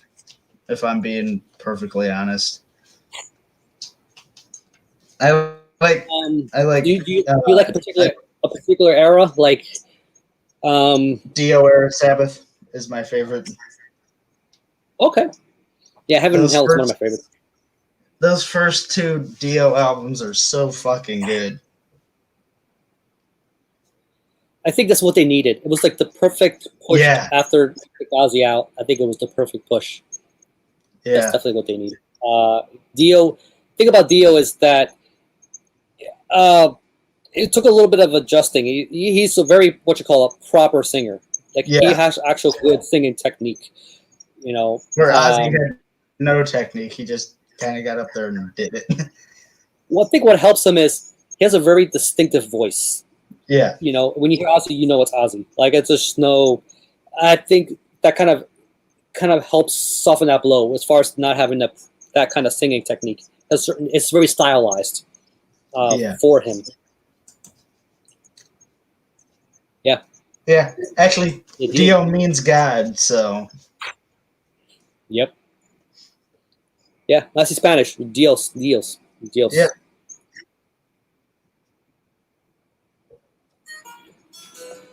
That's my favorite thing about my school is we're on the edge of the Hispanic neighborhood. Yeah. So, and I'm friends with a lot of Hispanic kids. We do lunch trades like every day. So I get fucking homemade Mexican food for lunch. That shit is so good. Never get tired of it, right? I never get tired of Oh, Mexican food. and It's Mexican too good, food's man. my favorite. Could fucking eat I'm a that. little spoiled here. You know, I'm in South Philly, and it's all over. You know, We it's got it's it's, fucking it's Cherokee Street 5 blocks that way, which is all Mexican families. You can get fucking some of the most legit Mexican food you can here, like 2 blocks from where I live. It's great. you know something. As much Mexican food as I've eaten, like some of the best Mexican food I've had was when I went on a work trip to Iowa. You know, Weird. we went as this group, and we went to God, what the hell? What city was that? I forget. It was a little bit in the suburb area, and it was just on a whim. We just decided let's just stop here. We all couldn't agree what we wanted, so someone just said fuck it. We're gonna do Mexican. We're gonna go stop at this joint. We did that. This place was like it was a small town, but it had a little bit of a downtown area, so it Yeah. had a little bit of a city-ish kind of feel.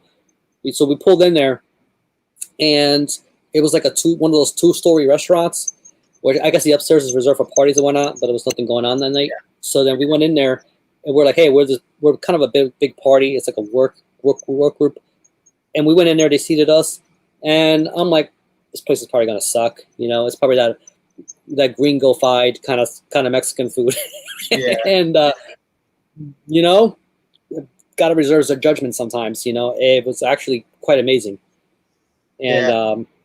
they were looking at me because I was ordering all my shit in Spanish. You know, and like I'm not showing off. This is the way I can actually talk. You know? Right. And they kind of prefer it actually. We found But we were in small town Colorado a couple of years ago. We fucking found this Mexican place that was in like an old McDonald's building. We're like, okay, this is probably gonna suck. It looked sketchy, not the cleanest. Obviously, run some of the best fucking Mexican food I've ever had. You know, the most unassuming places are usually the best places. Yeah, You get the real home cooked, home feel shit. Like the stuff that you can that's really tell is what I like want. this is a restaurant, but they make the same stuff at home for lunch. Yeah, That's the kind of stuff that I want. some of the best stuff I've had was in trucks. Believe it or not, Yeah, like I pull up at a truck and I'm like, it's like, say what you will about trucks, but some of the shit I've had was like, it might be like, it might not even be presented properly. It's just this crazy, just thrown together thing. just But in a bucket, like one of those fast food buckets. Some of the shit's so it just hit good. the spot. Something about it, man. I mean, just shit. I think it's their combination of seasonings is what it is. Just get that Yeah, right amount of spice with the right amount of lime. it's I don't know how Nothing's many better. generations this stuff gets passed on, but it's they just have a knack for it. Yeah. You know what's really weird?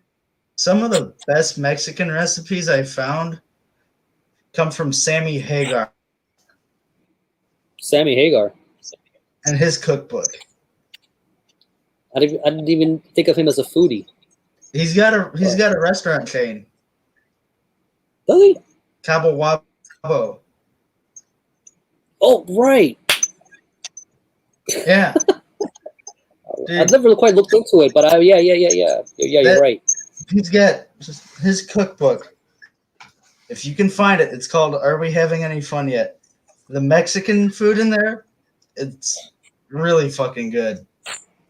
It's got a good See, ass he's one of tortilla those gringos that stripper. fell in love with Mexico. Yep. He's totally Yeah, fell in love with Mexico. he's got a It good happens, ass. man. I might get you Yeah, too. we're going there next summer. That's our family vacation. Really? Gonna The, go the only thing do I a would say about little that is, I mean, Airbnb yeah, down there. make your plans, book your flights, do all that stuff. But I think anybody who's planned anything in 2020, it's kind of should just kind of not so much a green light, it's more like a yellow light. Yeah, On this stuff. Like, we don't know what the outlook. So like, it's like don't get your hopes up too high, but it's cool that you can plan this stuff around. Like in case yeah. things do open up and things go back to normal. And the way we're doing it, we can plan it 30 days in advance and be fine. Okay, So that's cool. Yeah, if you can make that work. yeah, we're doing a little Airbnb right on what the fuck's Lagoon. Got a week there. Man, looking forward to I eating know good food and seeing cool shit. we're in August now, right? So this is like normally vacation time of year, and a lot of my coworkers and people are just taking staycations. Yeah, It's, traveling ain't no fun when you got all these restrictions. right. Speaking of Sammy Hagar,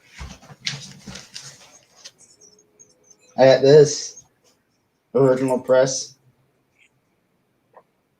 $5. Oh, wow. Red.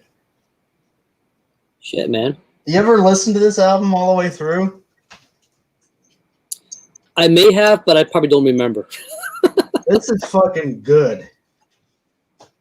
There's a lot of like really sleeper hits on here. Yeah. As well as this one. I mean, the big hit on here is obviously I Can't Drive 55, but like the song "Dick in the Dirt" is. I remember when I was a kid and that song came out. I always thought like 55. That's fucking fast. And now I'm like, Yeah, 55. Come on, move it, buddy. What are you only 55? I got friends that do 60 down on neighborhood streets here. It's like, I think if he ever has a Redux version of that song, he's like, you can't drive 85. It's probably 95. It's like, Did you ever hear I got the something story? Did you hear the So check story this- behind that song? I was trying to play Mom, I'm Coming Home. Like, because with a few beers in, I wanted to see if I can remember it. I was trying to go.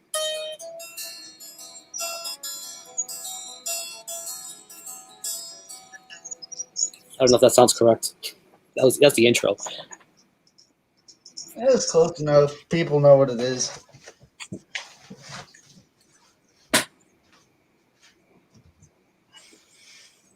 So I do a little bit.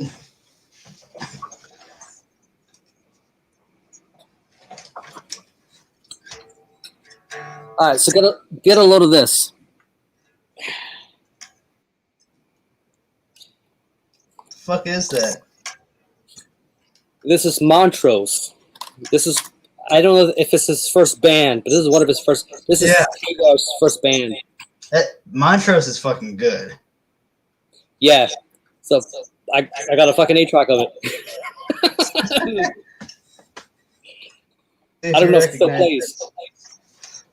See if you can figure out what I'm playing here.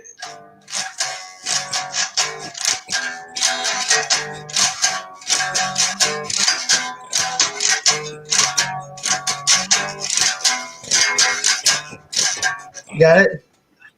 I don't know why I'm drawing a blank. God damn it. Dunkelheit. Ah, Birds.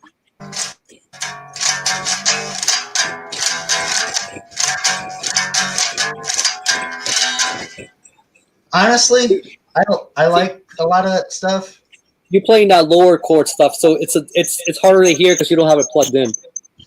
When I'm still I when I'm can, playing that, I can do home, I can do Varg amp. This is his like I don't have an amp.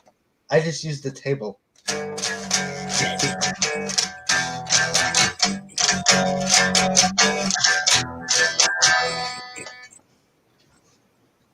That works. That's cool, man. Do you have like a little practice amp? You know what I'm plugging into? I have a Heisen Kettner that I don't use, and then I have a tube amp that I built.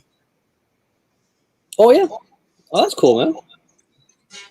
I got a little Marshall over there. But, you know. Actually, I do have a fucking cool practice amp. I got to dig for it though.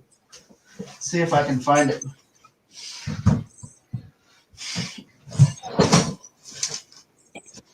Let me see. Got a box of random ass music kit.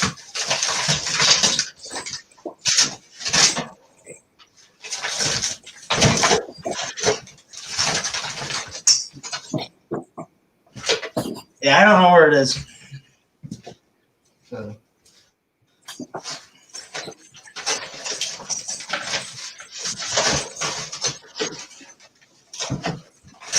Remember my these? amp, but it's behind a bunch of other shit right now.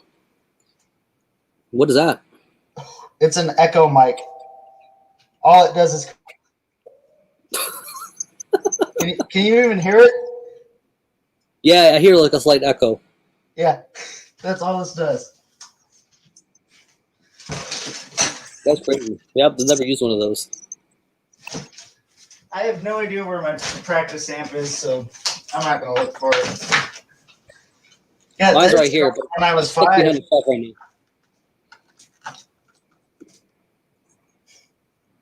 now. You can handle that thing?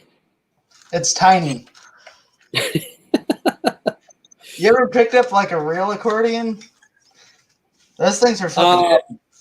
Yeah, one's at a pawn shop. Speaking of accordion, I know a guy that had one, but he wouldn't let me touch it. Yeah, you got all kinds of interesting stuff. I've met him. Did you? Yeah, I have a signed shirt. That was Weird Al was my first concert. That's awesome, man. In like 3rd grade. I remember we went out, we left the show.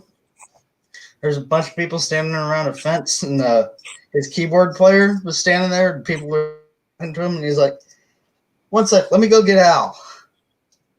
So he gets Al, and it's late, and it's kind of cold out, and I was like, "All right, why don't you guys come up on the bus?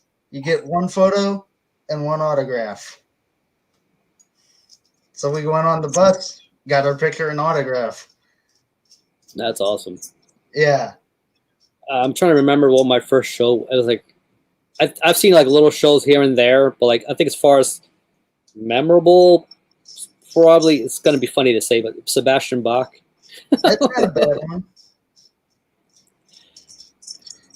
Yeah, What back was in the your day. first like It real? wasn't bad. I enjoyed it. What was like your first real metal show? Probably, God, I think it was Sepultura. Mine was Obituary and Exodus in That's good. 2017. That was a fucking fun show. They were on the same set. Same wow. tour. So Exodus headlined that one. Obituary headlined. Obituary headline. Really? They flip flopped every night, every other night. So night we saw them, Obituary was headlining. Yeah, that's a true metalhead show. But the thing is, like, you gotta get those thrash I guys. still remember the lineup. Oh, you don't remember the lineup? Yeah, it was Dust Bolt, Power Trip, Exodus, and Obituary. It was fucking Jacob cool. says his first was Linkin Park. Ew.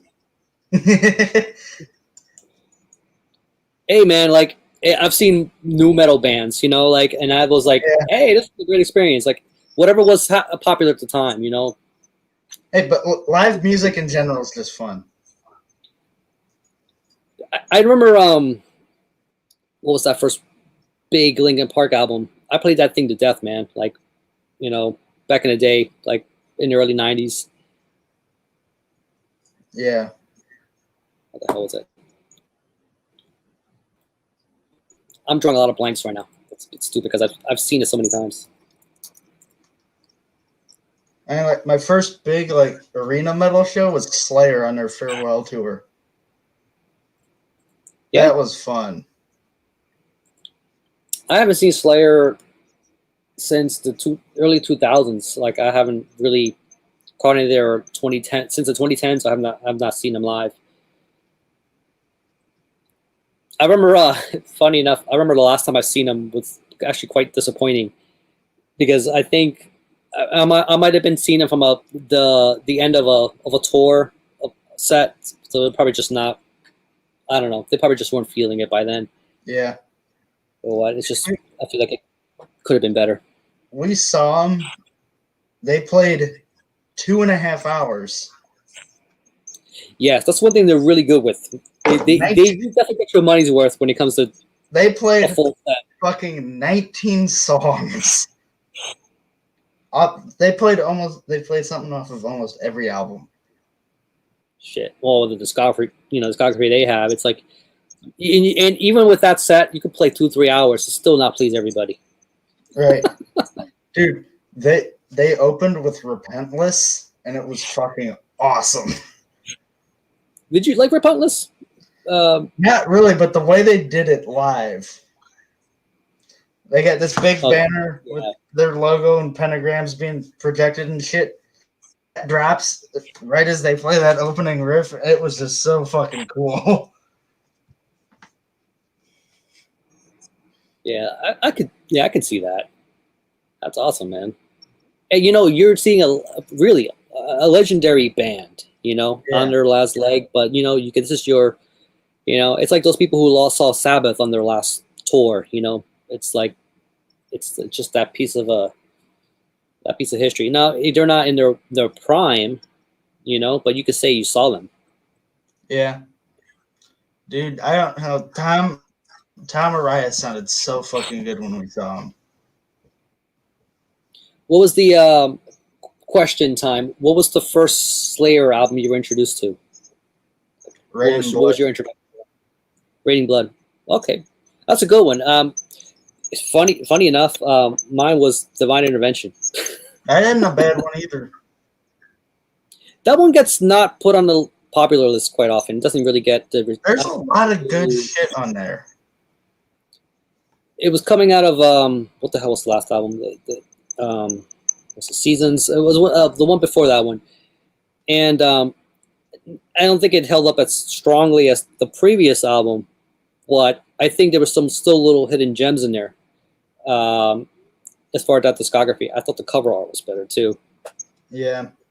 And then he came out with that covers album afterward, and that one I wasn't really feeling it. I know this is probably stupid as fuck, but I think Slayer's like legitimately one of my favorite bands.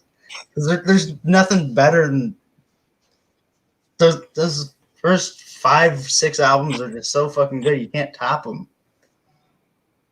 Yeah, I think the way they executed that sound was. The thing is, see, Tom Murray is what, Chilean, and they captivate a little bit of that South America kind of essence, but still appeal to that North American market.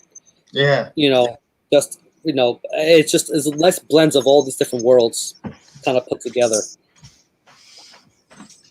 I think that really helped them.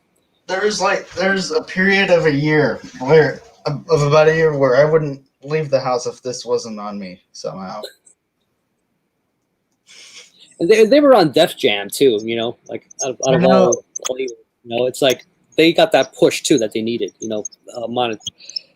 monetarily. Other bands couldn't get that kind of exposure, the way they did with that, with what they were playing, especially with that satanic imagery. They'd be the first to tell you, like, we're not actual Satan worshippers, but whatever you guys want to believe. But fucking Tom's Catholic. Yeah, funny enough, right? Do you follow his wife on Instagram?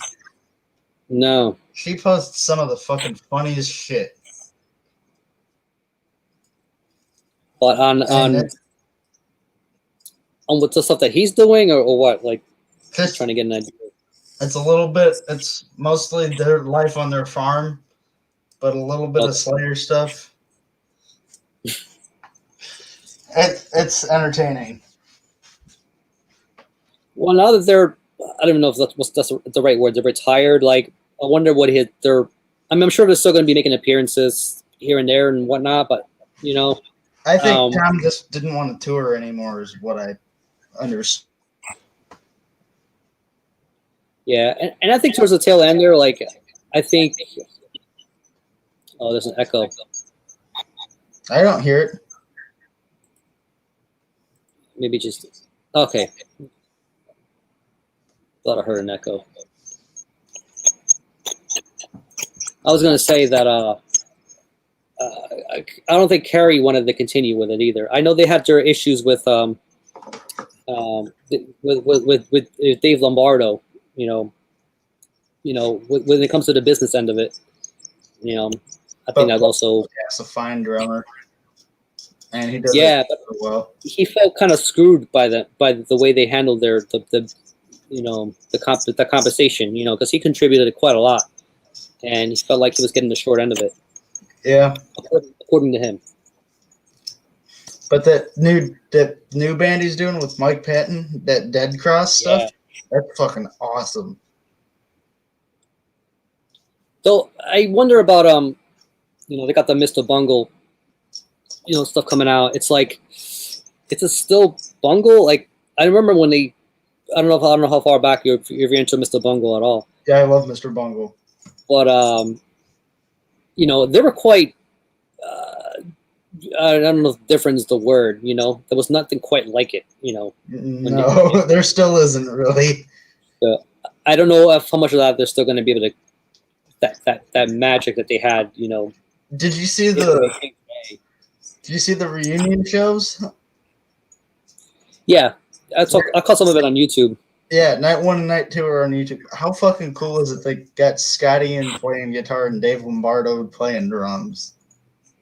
Yeah, he's got he's done several projects with them, which is at this point I think they're kind of. I thought it was cool that they were playing stuff from the demo days and not like the hits that everyone. Yeah, well, it's probably Patton's harebrained idea. Like, he's not a conventional guy at all. Like, I can see him kind of trying going that direction. Yeah, fuck it, let's just do all the demo shit. Yeah, and it was fucking good. That those 2 sets were amazing.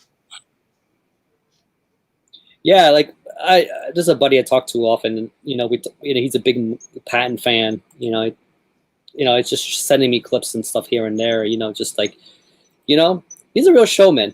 You know, like they really, you know, it's like a band like, well, it's easy to talk. I could talk about Mike Patton all day, but you know, he's such a versatile talent. You know, he could put together a show for like Tomahawk or something like that, and you know, kind of throw other, you know, he could put in some Faith No More sets in there in between everything else. You know, he's got so many things going on. Yeah, and he's got so much going on, and all of it's so fucking good.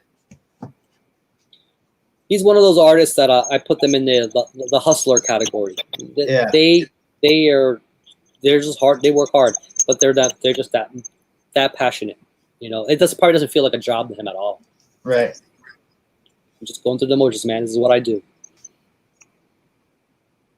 I wish it wasn't like that. Like, you know, like when I try to put together a video, it's like, it's fun, but before I get started, I'm like, it feels almost like it's going to be a little bit of work. Yeah. When I'm through it, I'm like, what was the big deal? Yeah. My problem is I just don't like getting set up because I got shit all over my desk that I got to take off, and it's just a process.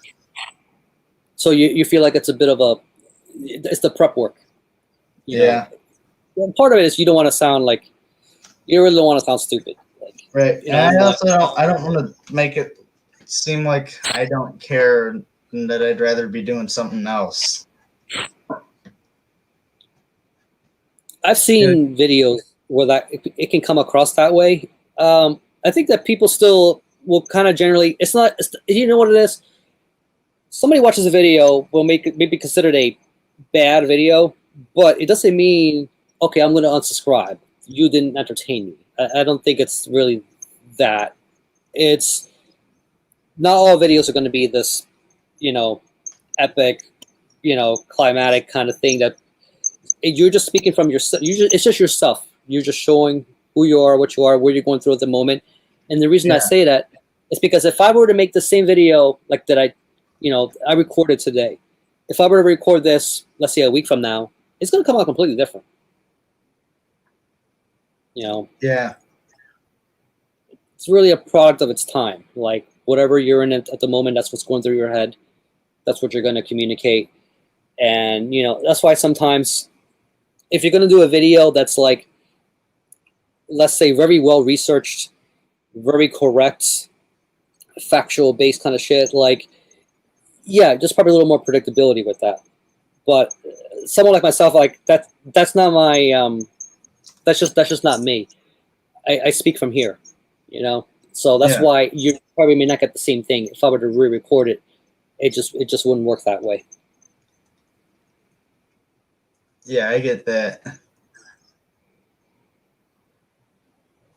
I very obviously just do one shot of everything and upload it because I don't really care. If people don't like it, they don't like it.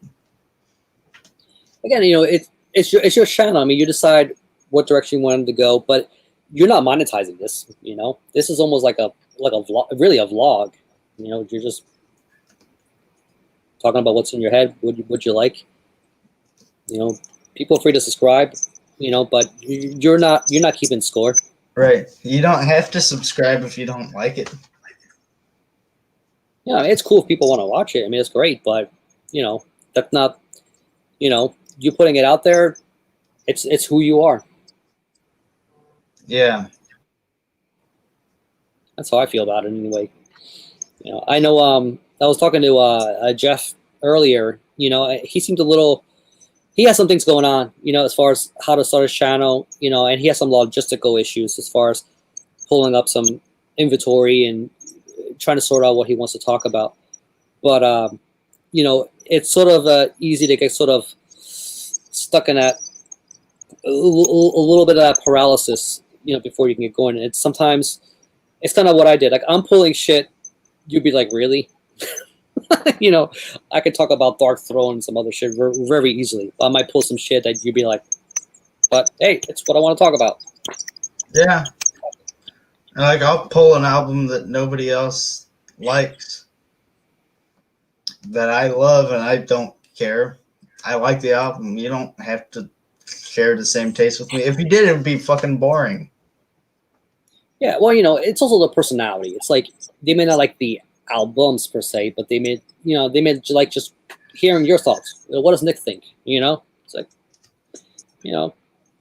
just for the That's hell of why it. we watch reviews, because we like to hear other people's opinions. Yeah, music is a very subjective thing anyway. People are going to have Right. different angles the way they approach it. I don't like to, if I'm going to like just talk about something myself, I don't like to read reviews because I feel like it's going to really influence my opinion on something if I get too ingrained in what other people are saying. Trying to keep it as real. It's what I think it's, the thing too is like, let's say like what Jeff was talking about earlier, as far as pulling up CDs and things to talk about, is he may not have listened to a lot of that shit in years, but you may, Right. just because you like an album doesn't mean you listen to it every day. Like I pulled something out I haven't listened to in years, and I had to actually re-listen to it to see if I still appreciate it, especially if it's been a decade or two, and maybe for you, maybe 5 years is a long time. Yeah. It's a long time to not listen to an album. I mean, I don't know how big Heck, your collection is. 6 But, months is a long time to not listen to something. But as you get older, time does fly. But sometimes I'll pull up a release and I'm like, yeah, this came out in 2019. It still feels like a very new album to me. Yeah. I've Or like had something that happen. that came out in 2015 still feels really fucking new. Yeah, I'm like, especially if the band has not released anything in a while, that maybe that is their latest album. It's like, okay. Some bands, especially those like those epic funeral doom bands, like they may not release shit like every year. Sometimes it's like, they have these 20-minute tracks. They may have like 4 songs on that album. Yeah. That's a lot of, it's very dense, a lot of shit, layers of shit to go through. It's like, I wouldn't expect them to release something every year.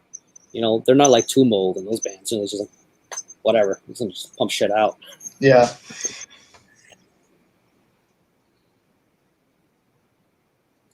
Who's still on? I have no idea. We haven't had any new comments in a while, but that doesn't mean anything. We got 6 people watching, so that's why I was wondering.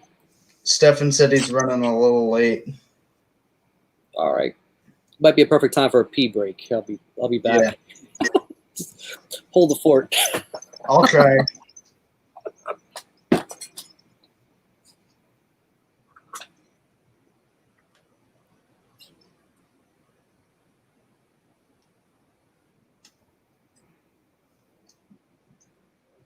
I forget what I think. I was just gonna say something, but I forgot about it. I don't know how much longer we're gonna go. It's almost 1 here, but I'm down to go for a good little bit longer.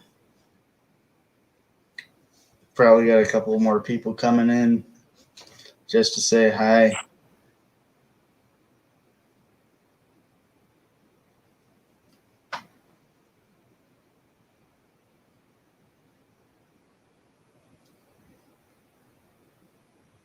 Yeah, this is hard to do with just 2 people.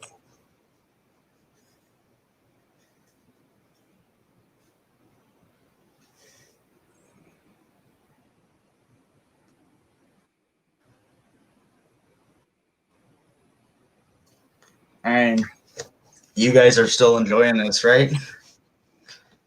And ask me questions. I'm here by myself, and I don't do good when I'm forced to talk. So ask me something, that way I have something to talk about.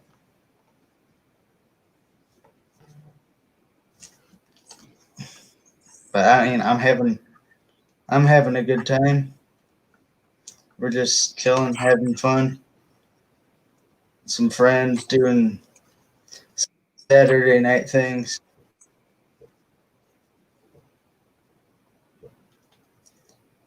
It's a good time.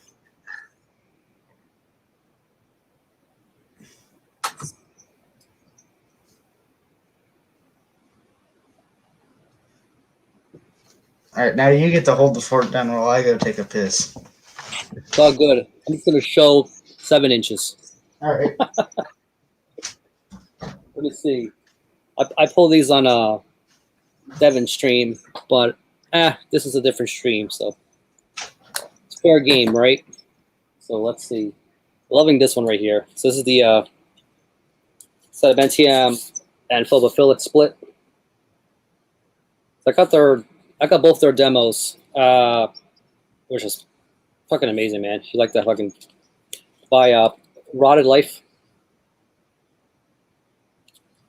You guys aren't on that label. You guys are not checking out that label. I mean, I haven't, honestly, I have not listened to one bad thing come out of that label. These guys are pretty good.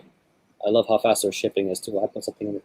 This one in particular, I did a pre-order, so it wasn't that quick. But generally, they sell out of shit really quickly too. So this is the clear. I know they have a regular black one. But I mean, if you're a death metal maniac, totally up your alley. Pull up the insert here.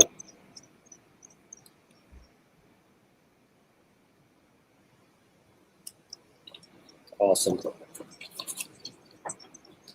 Now you may not be a fan of. I get it. It's just a pain in the ass having to keep flipping that thing and to hear like a song. I don't have a one of those auto turntables, so I do have to get up, and flip the side, and because if you just let it run there, the needle just stays there. It's not going to go back into position. That's a pain in the ass. I love that label. I love it too. Some of the best fucking music out there. I was showing them this Sedimentia and Phobophilic split. Good shit. Yeah. What else? Just picking whatever's on the stack. I don't know if I'm going to talk about this one on the channel. It seems like this was a really popular one. I think other channels will cover it. Which one was it? I didn't see it. Sedimentium Phobophilic split. Not familiar. It's death metal. If you like that that old school murky shit. Not really much of a fan. You ever go to Rotted Life? No. If you go to Rotted Life, they got good shit, man. Like even some stuff you may not be as familiar with. Here, I'll show you something. All right. I get bored with death metal really fast, though.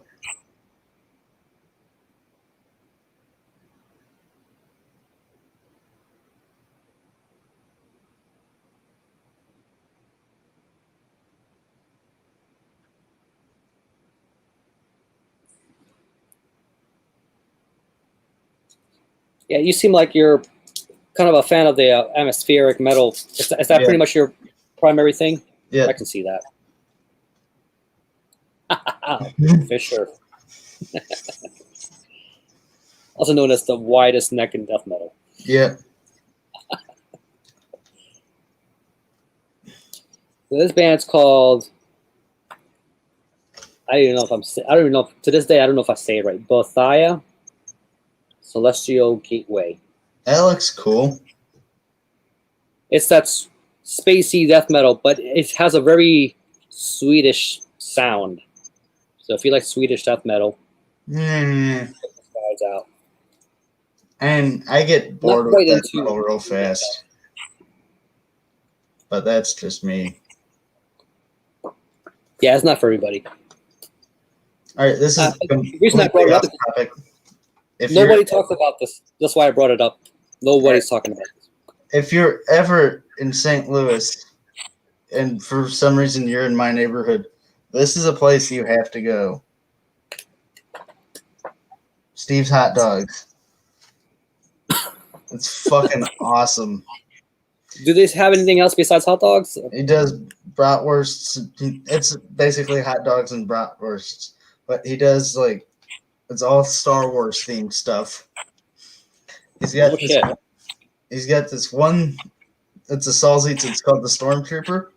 It's got mac and cheese and French fried onions on it, and it's fucking delicious. That sounds pretty crazy. The thing is, like, I'm not generally a fan of hot dogs. I like brats though. But for me to eat a hot dog, it's like I do have to add a lot of shit to it. Oh, he's got you covered on it. He's got one that's bacon Jamaican. It's bacon wrapped. It's got I think ground beef and jalapenos with more bacon on it. Sounds like a nitrates nightmare. It's fucking delicious though. Wow. Yeah, it's like it's amazing. Like you got a wiener and just how much stuff you can do with it. Yeah. Ever heard of the band Urge? Merge? The Urge. Oh, the 90s. Urge. The Urge, yeah. He was I heard of Urge kind of like Overkill, 90s, kind of like a ska band that got pretty popular. Ska was not my biggest thing. He's the singer of that band. The Urge. Yeah. I'm seeing if I can. I'm trying to pull up their menu. And they're from. Okay, yeah, they're from St. Louis. Yeah. If I'm looking at the right one. Hardcore punk, heavy metal, ska, reggae, funk. They like a Fishbone. Yeah. Almost sounds like it. Dude, this man can sing. It's amazing. Okay, here's the bacon Jamaican. I pulled up their menu. Okay. It's got our smoked dog is sliced with crisp bacon, pepper jack, jerk seasoning, bell peppers, and sweet chipotle sauce. Damn. It sounds good. My two favorite is the Gorilla Mac and Cheese and the Stormtrooper. I'll read those two. The Gorilla Mac and Cheese dog has smoked hot dog, creamy mac and cheese, bacon, and French fried onions. I'll tell you what, though, man. Like, okay, so if you were to go to this place, did they hand you like a little antacid pill? No, but they probably should. And here's the Stormtrooper. Our smoked dog topped with savory rotini Alfredo, shaved parmesan, shredded bacon, and crispy French fried onions. Dude, that shit is so good. Anything with like fried onions is, I enjoy it, but my heart's not gonna like it. My heart's like, what the fuck are you doing to me? Like, I thought we got along, man. What's going on? Hey, what the fuck is this? He's got a bacon cheeseburger hot dog. Bacon cheeseburger hot dog.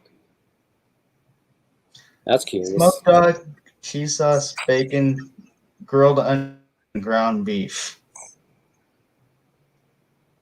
But you know what? That sounds intriguing.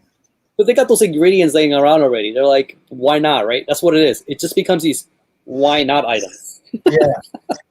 Honestly, that doesn't sound too bad, though. It's like they decide for you. It's like, let's say it wasn't on the menu. Someone could come in and ask for that. Like, I want you to do this, this, and this, and this. And there you go. But they're like, well, here's the template. There you go. Number 14, whatever it is.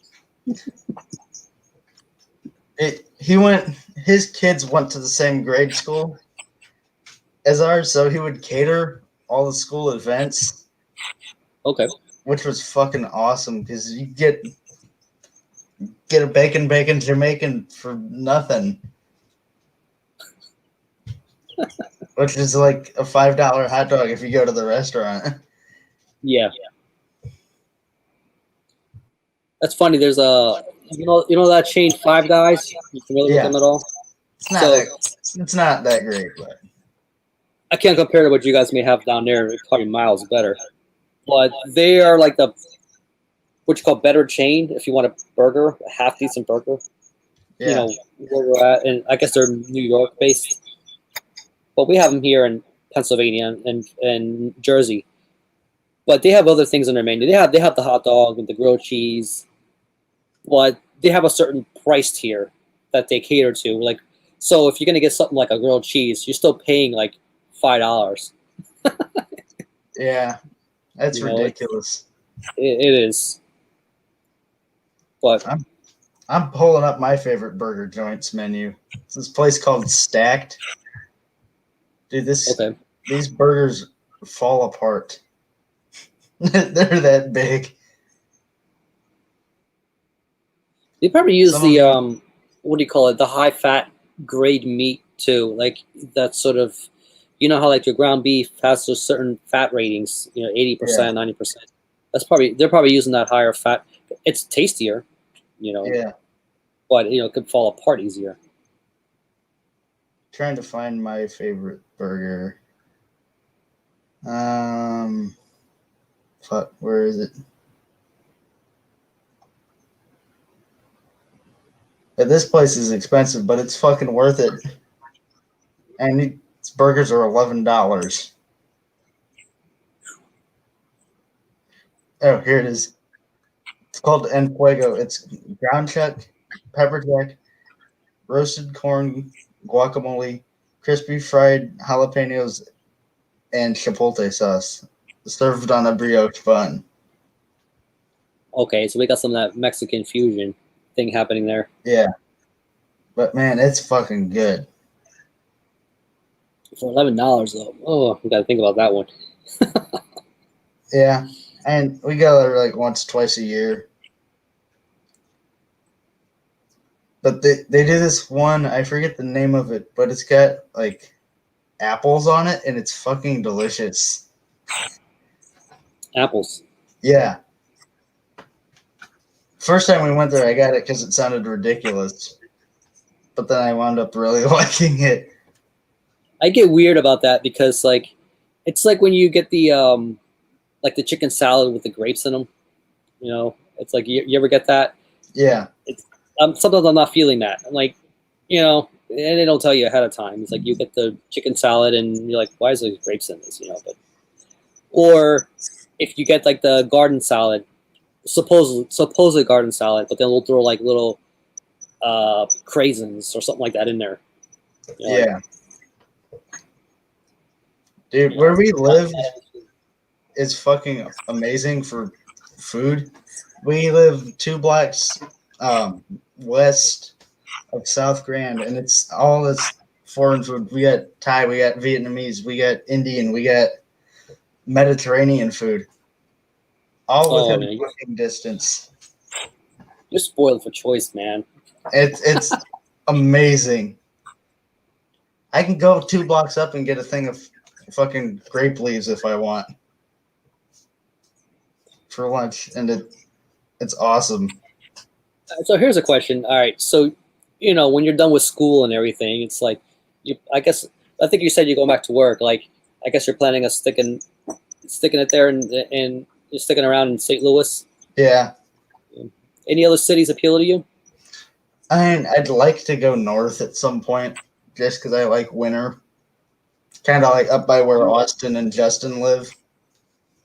Winter's overrated, though, man. But that's just me. My mom went to Florida. She got tired of it.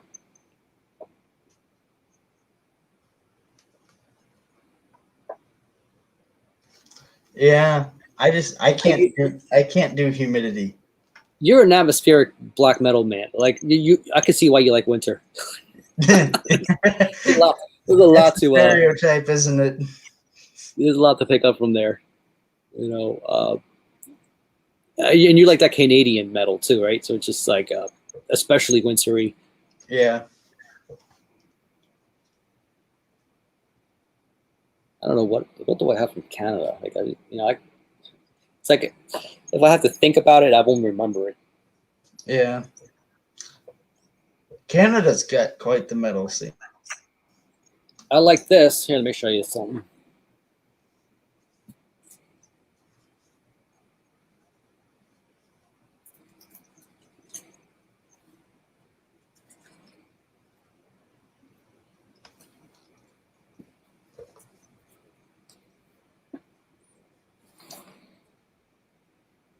Speaking of winter, this is Fen Winter. Never heard of it. One of my favorite atmospheric black metal bands of all time, right here. I'll have to check that out. I think, based on what you describe as what you're into, this is so up your alley. It's Fen. Now you can listen to their other albums, but this one's my favorite by them. But there's other stuff. Is it on YouTube? Do you think? It should be. Yeah. I'll give that a listen when we're done here. There's another band called Fen. Yeah, so there it is. You don't want to pull up that one. I got this sea green variant. Yep. Okay. I'll give that a listen when we're done here. Oh yeah, you're gonna like it. You're not a atmospheric black metal guy. You'll like this. I hope I do.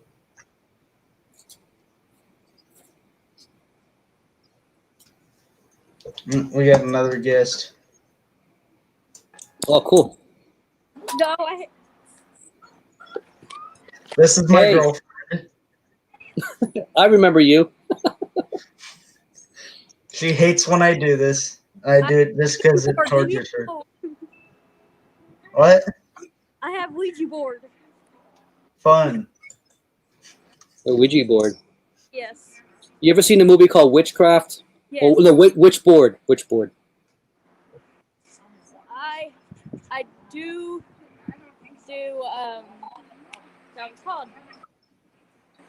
She's been playing with her voodoo dolls lately. Oh. Not.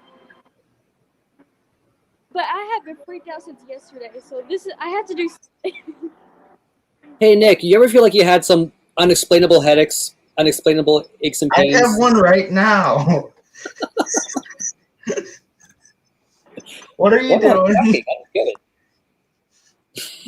She actually does have one of me, which is a little concerning. That one called me somewhere. She sleeps with it, I'm pretty sure. So. No, it's I don't know what are you talking about? It seems pretty windy where you're at. It's my face. It's really hot in here. Oh, okay. You got a fan going. All right. It's the only fan she will ever have. If you're gonna have a Ouija board or voodoo dolls, watch it. Watch that movie, Witchboard, if you haven't seen it. That'll very interesting things happen there. What have you been doing with your Ouija board? Remember the person that I told you about that just like got murdered in the highway just down the road from me? Yeah. Then I cannot sleep. You should tell Rick here the story about what happened. I've been afraid of my house ever since. Yeah, someone got killed on the road that she lives on, so like right down the street from her house. It was a car accident or something? Murder. Oh. Yeah. Did it involve a hockey mask and a knife? But it was her. That's how bad. It's hard. It's hard. I can't make out what you're saying. Hold the phone close to your mouth. No, I'm not doing that. That's too weird. Because I have a new phone and I don't have. Doesn't have. She doesn't have a headphone jack. Oh, I do. iPhone, though. right? Yeah. I had to use my own phone to do that, which I had to do.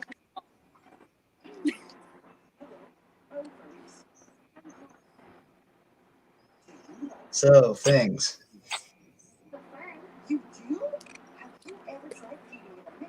Oh, it does work. Oh, that's good. Yeah, I didn't know that. Yeah, I can hear you much better now. Do you wanna rejoin on that one so we can hear you? Hold up. See if it works or not. It should. Maybe. Because like, and this one's much better than the other one because Wi-Fi's better on this one than the other one. Then why the fuck did you get a new phone?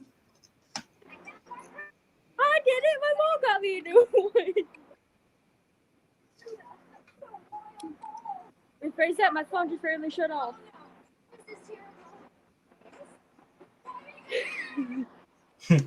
Technology is great except for when it doesn't work. Then it just sucks. I had to. Technology sometimes creates more work. Yeah. That's the way it's been with me. Dude, I was off topic. I was cutting grass today. I cut the first 4 lawns on our block. I had my mower tuned up like a month ago. Fucking mechanic that did it hooked up the throttle backwards. Yeah. And I just figured that out today. So where normal choke is on the throttle is full throttle. And back up where it's supposed to be full throttle is choke. So it doesn't run right. And I was going through thick grass with it on what should be wide open. And it was just bogging down. And I get down and I'm like, oh, he's got this backwards. Fucking idiot. He charged me $80 for that. Now I got to take it back to him and have it fixed. Oh, that's all.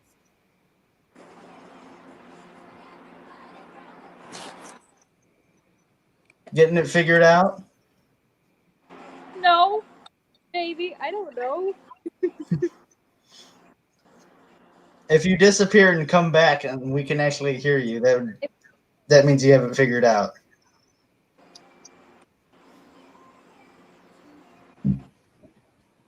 Because this Wi-Fi better here than the old one. Why are you going to change it? What? That's annoying. Like the first day I got this, I fucking hated it because it's so big compared to my old phone. Oh, yeah. And this thing fucking hurt to hold for like the first day and a half. You do get used to it, though. But I remember the early, when smartphones were coming out and they were getting bigger and bigger, it was like national headline. Every time they added like a half an inch. Yeah. Remember those stupid fucking phablets? That was a term they used. Yeah. It's like, technically this is a phablet. I mean, by their standards. Yeah. I do kind of still miss how convenient this is. It's the glass on the edge thing now. You know, it's like you don't need to make them as big now. It's like the screen itself is the whole front. Right. I just wish this phone didn't fuck up the way it did because I'd still use it if it worked correctly. The only thing I like about this one is that the percentage of the battery lasts so much longer than this one does. Yeah, my new phone is much better battery-wise in all regards. Judging that it didn't expand and push my screen off like it did on my old one. Or it hasn't done that yet. It probably will at some point. I used to, like phones with the removable batteries. If you go on Apple, you don't have that option. Okay. Yep. There's my old phone. So you're just hanging on to that for, I don't know. You ever plan on getting it repaired? Now there's two of her. What? Yeah, got rid of it. Oh, you got a twin. There you go. Now it's gone. There we go. Now we can hear you. Now I can be on Yeah, two different Harmony. phones. Harmony, this is what happened to my old phone. Nothing happened to my old one. Just mom bought me a new one. She bought me a new one. She bought my little brother a new one. She bought my dad a new one. She bought herself a new one. You all like An Apple. expensive trip to the store. You're spending per phone like a good few $100. I'm the only one that has an Apple, so everybody else has like an Android. Oh, okay. And they can still be expensive. Yeah. I think my brother's costs about $50. My wallet's costs about $20, and my dad's costs about $30. And yours costs $130. I don't know. I just knew this one cost $100 because I just dropped it twice, and I spent $200 getting one new one and another one. Wait, what was the new one that you got? The new one I have is an iPhone 7, and the other ones I usually have a the only Android one I had was a flip phone or a Windows phone, and the last Windows phone I got so mad because somebody decided to steal it, which had the Ouija board phone case on it, and I got mad. I have the iPhone 6s Plus. That's what this one is. This one's an iPhone 7. See, but you lost the headphone jack. So I think the 6S you still have the headphone jack. Well, this one has better battery though, so it's at like 83%. better battery and better Wi-Fi, or lose a headphone jack. Wait, I get two out of one. Say that again. You get battery. You get Say better Wi-Fi battery. again. Stab you with a fork. As you can tell, she lives a bit further south than I do. She's in Arkansas. Stop it! I will beat you with a flipping stick. Stop! It's funny when she gets mad, her southern accent comes out a lot more, and it's hilarious. I must annoy you guys with my Philly northern accent. I'm one of those Yankees. I don't hear an accent, so It's funny because I can hear, for me, I can hear everybody's accent, but not yours. Well, but then you got those people who think they don't have an accent, but until you move out of some radius, then you're like, oh, I guess people think I have an accent. I ran into that too. Yeah, I went to Gulf Shores one day, and everybody looked at me so weird of how much my accent was than my family's. Because I was, me and my older brother was born in Arkansas. My youngest brother wasn't, neither was mom or my dad. So me and my brother has it more than anybody else does. We'll pick up on that. If you ever move to Philly or come visit, we'll pick up on that right away. Do I have an accent to you, Harmony? Not really. You're not from the South. Right, but there's a St. Louis accent. We add a lot of R's to things. We don't have. I don't hear it. I'm not a St. Louis native. The St. Louis accent is instead of saying wash, we say worsh. Yeah. Instead of saying Highway 44, it's 44. We have iron. We have. Oh, what was another one? Are you going to be on for a while longer? I got to go do something. Yeah, sure. All right, I'm going to put myself on mute here. All right. I'll be back. Cool. Now we're just going to make fun of each other for a while. Because that's what we do. I'd rather jump off a cliff. Wow. You'd rather jump off a cliff than be with me. That's great. I can do it You now, are but it'd be jumping off my bed. you are legitimately the best. Also, I can do this. And I can do that. You gotta realize something. I took about 2 different things, and I could not go to sleep. That sucks. Like I said, if I take NyQuil to try to go to sleep, nope, it's like, you cannot go to sleep. Yeah. See, my trick to falling asleep is to just stay up really absurdly late for like 4 nights in a row. Mine is so stupid. I was so tired. I fell asleep at 7, and then I woke up at 8, and then I couldn't go to sleep no more. Yeah, that sucks. What you watching? Don't ask questions. No, I want to know. I'm watching Barbie, okay? Leave me alone. That's fun. At least you're not watching porn or something. I hate it, okay? I never watched it. It's just when people talk about it and like say something, it's so can't do it. No. Say something about what? If you say it, I swear I'll stab you. What, porn? Stop. Porn. Like I don't judge people watching it. It's just I don't like it. Don't like it. I have a friend that wants to be a porn star when he gets older, so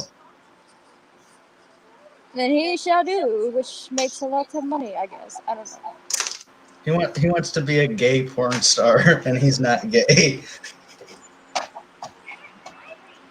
Make sure he wears socks. What? So make sure he wears socks.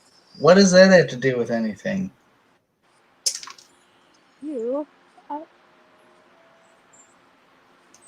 That's not right. Did you just call me stupid? No, something happened. What, life? No, I told you about why I don't use his phone no more because of a certain someone that decided to hack all my crap. Oh, that, yeah. Forgot about that. That Can I shit just sucks. roll a dice and just choose which way to die? Just have certain numbers and which number it is, you just die. I do not want that dice. Then you suck. You're no fun. Why? I don't I'm know. playing it fun.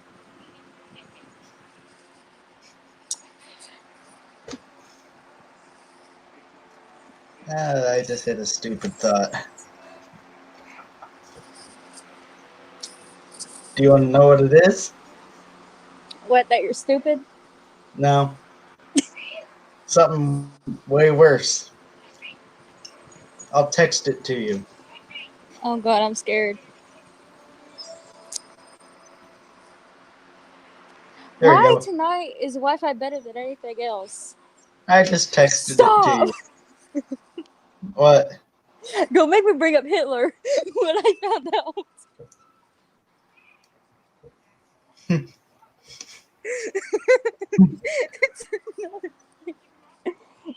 Oh, can I just put bleach in my eyes? If that's No. if that's a thing, it's just put bleach in my eyes. No. It'd be fun.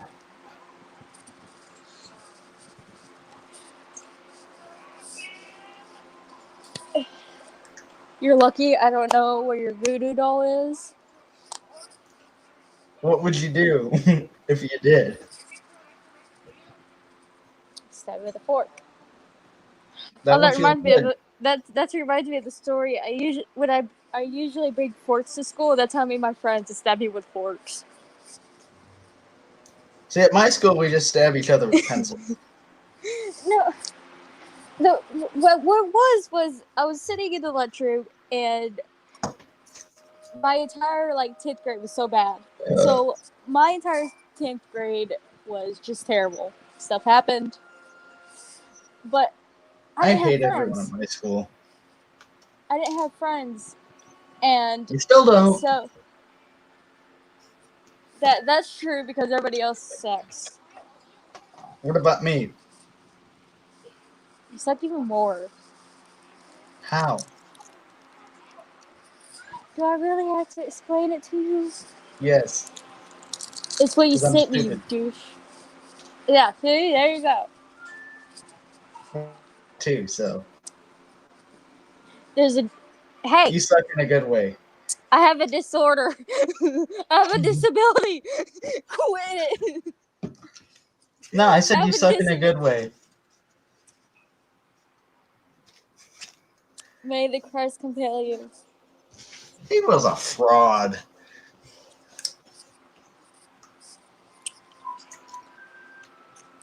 I don't know why, but I made a fucking Ouija board thing.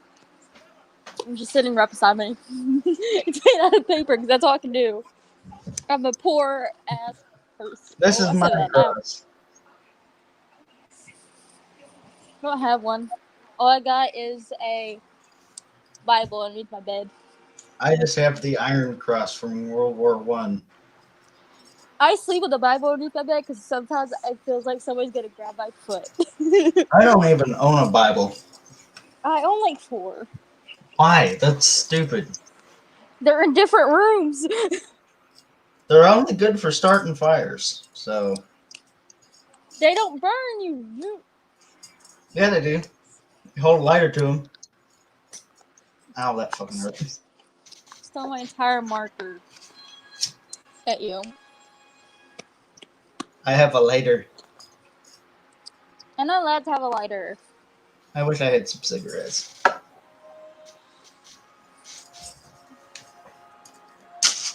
What? You look deeply disappointed in yourself. No, I'm disappointed in you. Why? Reasons. Tell me. Oh no. So you're trying to break up with me, are you? No, give me a second. Hold up.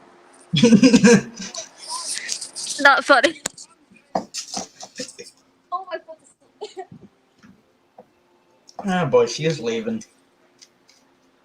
I don't blame her, though.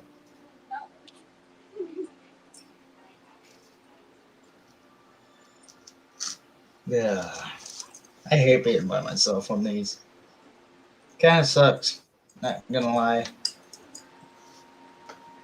How the fuck is it 1:30?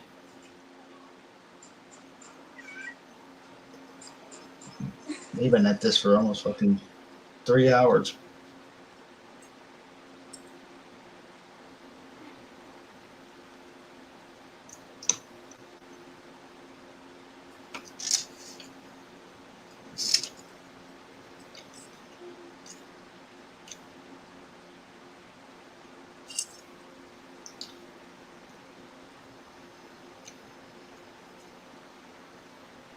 I got nothing to say.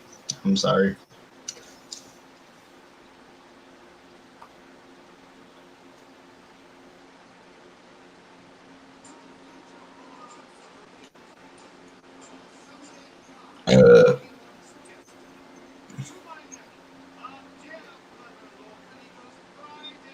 Great, now we get to listen to her watching Barbie. Isn't that just the best? I don't know anyone else her age that watches that.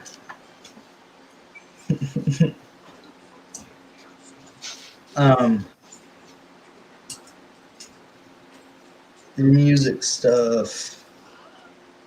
I hope Rick comes back soon.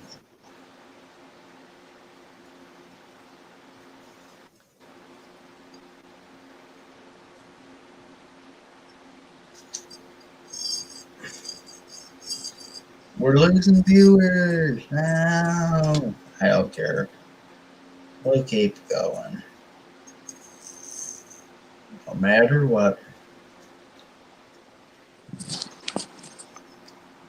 Oh, good. Someone to talk to finally. I'm not dead.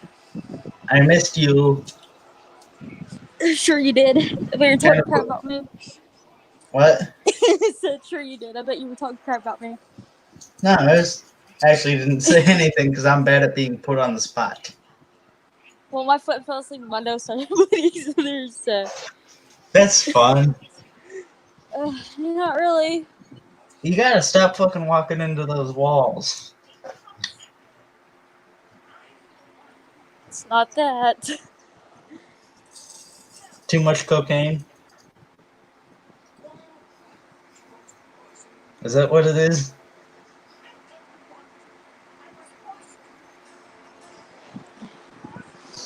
Huh?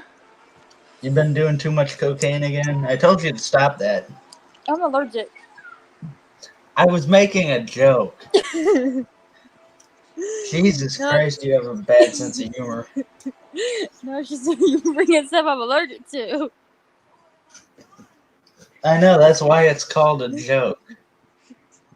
I'm allergic to any type of drug or alcohol. Hey, Except you for said beer. you can have beer, so Well, that doesn't really do nothing. if you drink a 30 pack, it does. Yeah, well, we don't have that much money, you doofus. 30 packs are like $5 Not here, they're not. at the gas station. No, we don't sell none at the gas station. What are you talking about? I can go up to our gas station and get a 30 pack for $5 if I wanted to.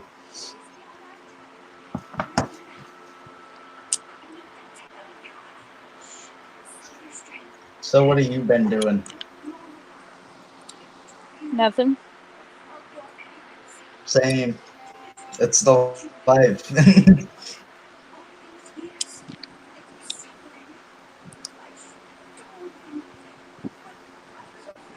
How's Barbie? Shut up. No, I'm being dead serious. How is Barbie? Sad. Her Yeah. aunt died. That show is kind of stupid, not gonna lie. Well, you didn't grow up on it. I did. I didn't grow up on anything except drugs, but we're not gonna go Exactly. there. See? What? Now you're stupid. How? I don't know. I didn't actually grow up on drugs. I was just saying that. Yeah, I'm not the only person with the same middle name no more. What? Okay, my cousin's turning into a transgender woman. His middle name's gonna be Rain now. Oh, Isn't she. it? Wait, your cousin's transgender? Yeah, she's now going to turn into a girl, and now her middle name is Rain, like mine, but spelled different. I have a transgender cousin too. Her name is now Morgan. It used to be Michael. Ours used to be it's Cammy Rain now. It used to be Cameron. Why am I hate my dyslexic. It's so bad. It's entertaining though. Oh, why am I? What just happened? Give me a second. I have no idea. My thing was like, my thing was like, F you, no, we're gonna put you on the book, put the stream on my TV. You gotta leave? Okay, here we go. Got another. No. I just had to fix something.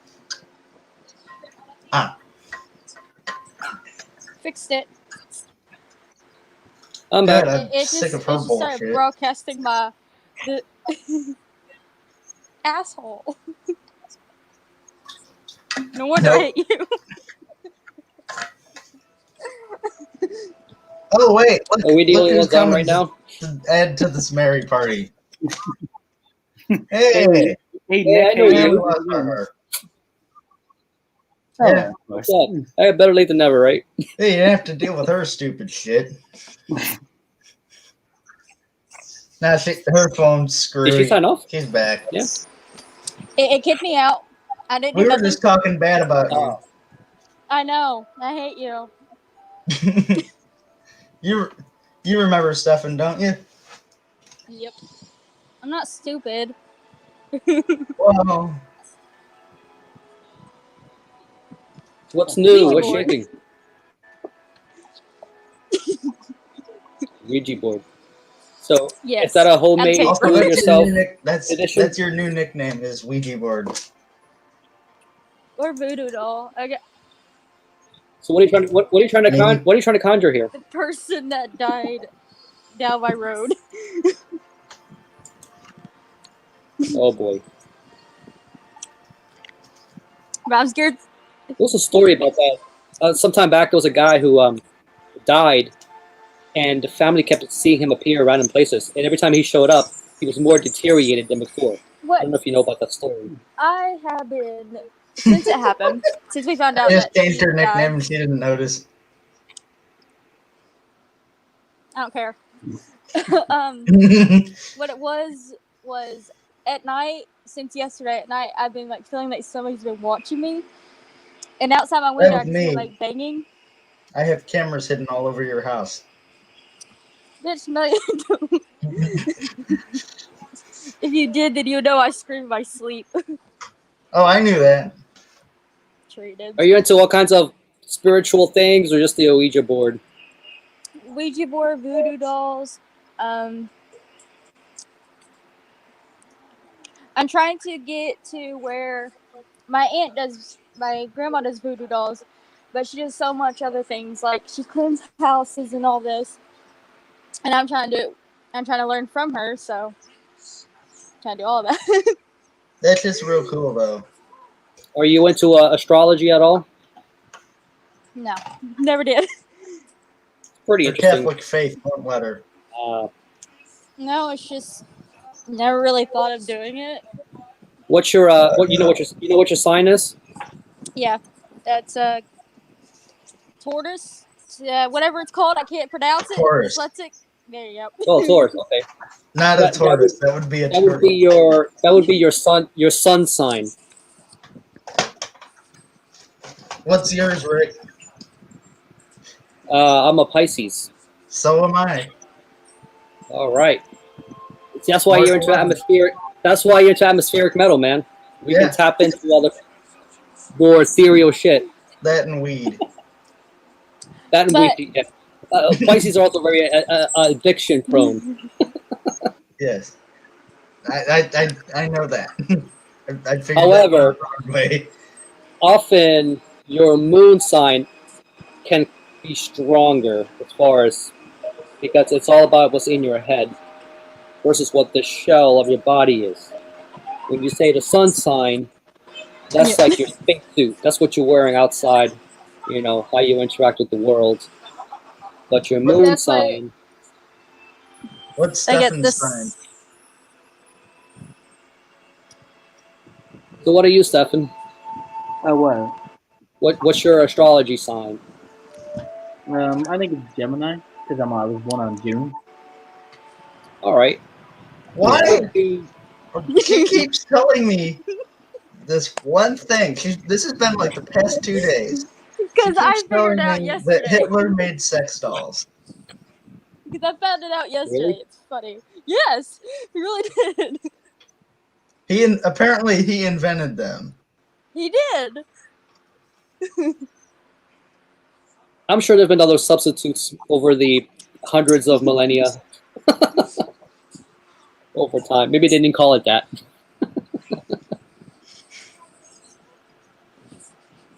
It's like all this stuff coming out about Hitler all the time. Like it's just, you know, he was into a lot of weird shit too. Like Here's a weird Hitler fact.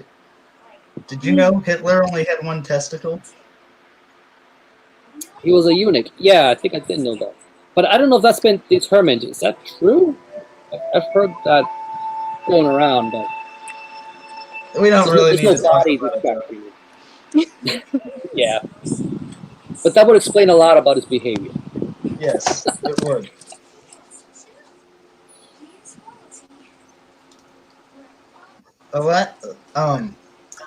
Another thing not many people know is that Hitler was giving his troops meth. My door just flung open. I think the Japanese were doing that too. Yeah. My dad didn't know that until we watched what was the fucking Ken Burns documentary on World War II. He didn't know that Hitler was doing that. He was probably like, "Oh, that explains a lot." Yeah, it really does. It explains how they were able to do like those 4-day death marches and shit. Yeah, it's that endurance thing. It definitely keeps you up and Mhm. at it. But the thing is, Makes you a you're real gonna good crash. You're mechanic gonna too. crash, so yeah, that must have sucked. Like,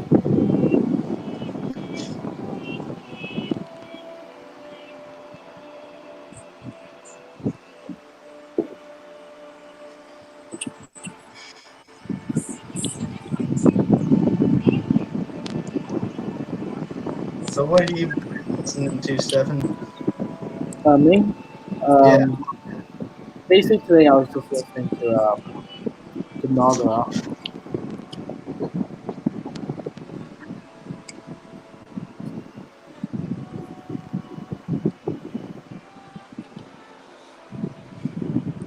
hey, Stefan. So I got some mail in, right?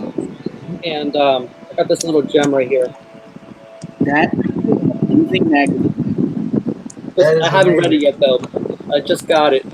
Can you scroll through the pages? I really want to see what it looks like. Sure. Yeah, I'm really Uh, Ooh, okay. like the nice yellow on the cover. Yeah, I love that. The one I have is red. I really like that. Ooh. So far, Hey Nick, can you blow us? Can you blow this up? What? Oh yeah. I'm paying Might be a little attention. hard to read. All right, here we go. I could see. So far, I like what I'm seeing. I really do. Quite a lot of pages here though.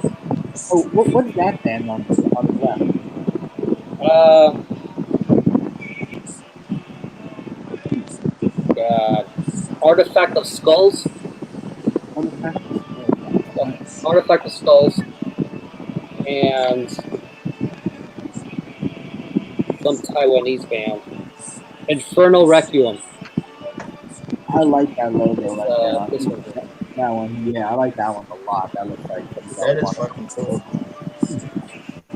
Cool little photo there. I always like those photos with the dudes in the court. Like that. See if anything here is worth showing. Oh, by the way, Rick, I really love that rotting price hat you have. That's amazing. Oh, Really, comfortable. really huge fan of that band, so I really like that hat a lot. Oh, dang, look at that. Oh, that's nice, too. Nocturnal Horde. Ooh. Oh, look, they got a mortuary drape. Oh, that's a good band. I've heard of those guys before, actually. That's a fucking good band. I like a lot of stuff coming from Italy. Yeah, there's always like other countries from have a lot of other amazing black metal bands. I feel like really just don't get mentioned at all. We need the time in the spotlight. Ooh, Evil Incarnate. Evil Incarnate. I like that logo a lot. Anything with pentagrams and rings like that got my attention very quickly. Check out this drawing. Oh wow, that is something else. I never expected that to do. Can't get the camera there. There we go. Yeah, it's like ripping his face right out. That's really cool.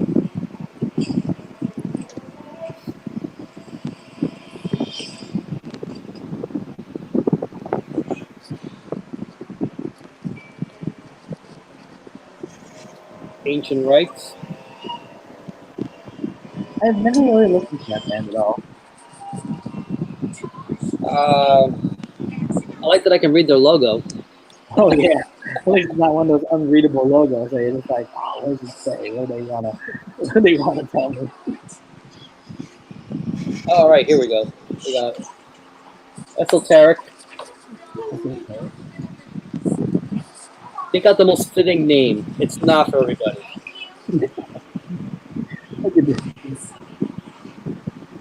It's like if you're not into that long, epic funeral doom shit, you're like, when's the song gonna begin? You're already in the song. Oh yeah, it's like when is the song? This is the song. This is just all that. Savage Necropolis. Oh, I like that name. I like that logo a lot. It's fucking cool. Anything with corpse paint and people wearing with like on the side with the people on the pentagrams with corpse paint get my attention very quickly. You know, I thought about doing that with the name of my channel. Just doing something with the logo and making it all necro looking and shit. But I'm like, I kind of want people to be able to read it. I can understand why. Because the logo I use for my channel is very readable. Okay, there you go.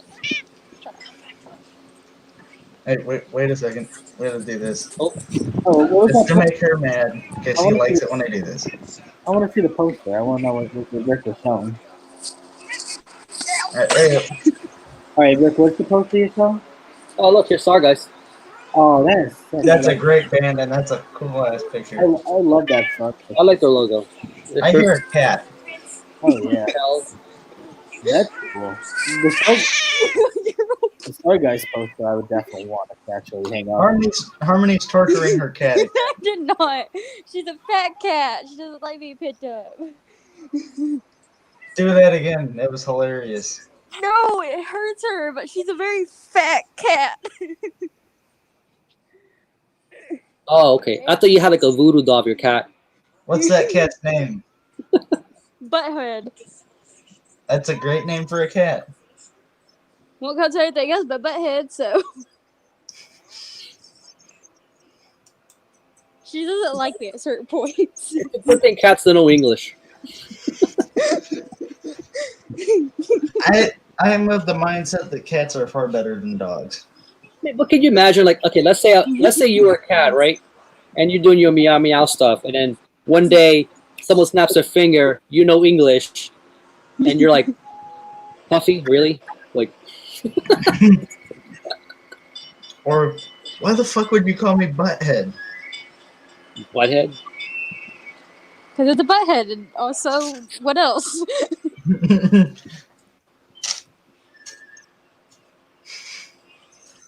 We have Harry Potter themed cats.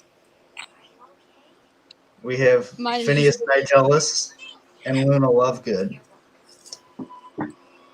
At least it's not as bad as the other ones that were named. The other ones that we used to have were called Bunny because it jumps like a bunny. The fuck? That was me, and I named a chicken Rainbow. Okay, I was little. You always are. You get anything else in the mail, Rick? Might have to check my compartments downstairs. However, if you help out Bandcamp, there's a band I think you should check out. If you're really into Cannibal Corpse, right? Oh, diehard fan. All right. Fan. So there's a band out of Georgia called Infestment. Ooh, Investment. I really like the name. It's got that early '90s cannibal sound, Let me check it out. like really apparent. Fan. Infestment. sounds They got pretty their album's called Human Altar. All right. Check it out. That's up your alley. Quit being mean to the cat. I'm not. Well, it doesn't. It sounds like it doesn't want It's to be a fat. held. It's a fat cat. Every time she moves, she meows. Ooh, that's lovely though. I think they have a demo out and one full length. As far as what I Oh see. yeah, I do see they have like this. It's on Maggot Stomp Records. Actually, yeah, I think they are. Yeah. Oh wow, that's actually really. I really love Maggot Stomp, so that's something I never really knew about. It's Maggot sometimes Stomp's they have one of that. those labels that does no wrong. Like I know Malignant Altar, actually. That's another one I did. I actually didn't know about Human Altar. Yeah, I got their Malignant Altar. I got their tape somewhere here. Command, another good one. Oh, sorry, say again, Rick. You kind of cut off there for a second. Oh, there was a Command, another band. Pretty good. Mortal Wound. Yeah, I got some of these. Yeah, the only time I ever really listened to like stuff in Maggot Stomp is on their Bandcamp itself, because that has all the full length that I can find. It's convenient too. It's all there. Oh yeah. Yeah, I want to buy the tapes and the CDs and everything, but at least I can have a chance to listen to it and be like, okay, now I want to buy it. But they're also not too bad about reissuing some of that stuff. So if it sells out, like that Ossuary, for example, that sold out and they reissued it. Also, like, hold on.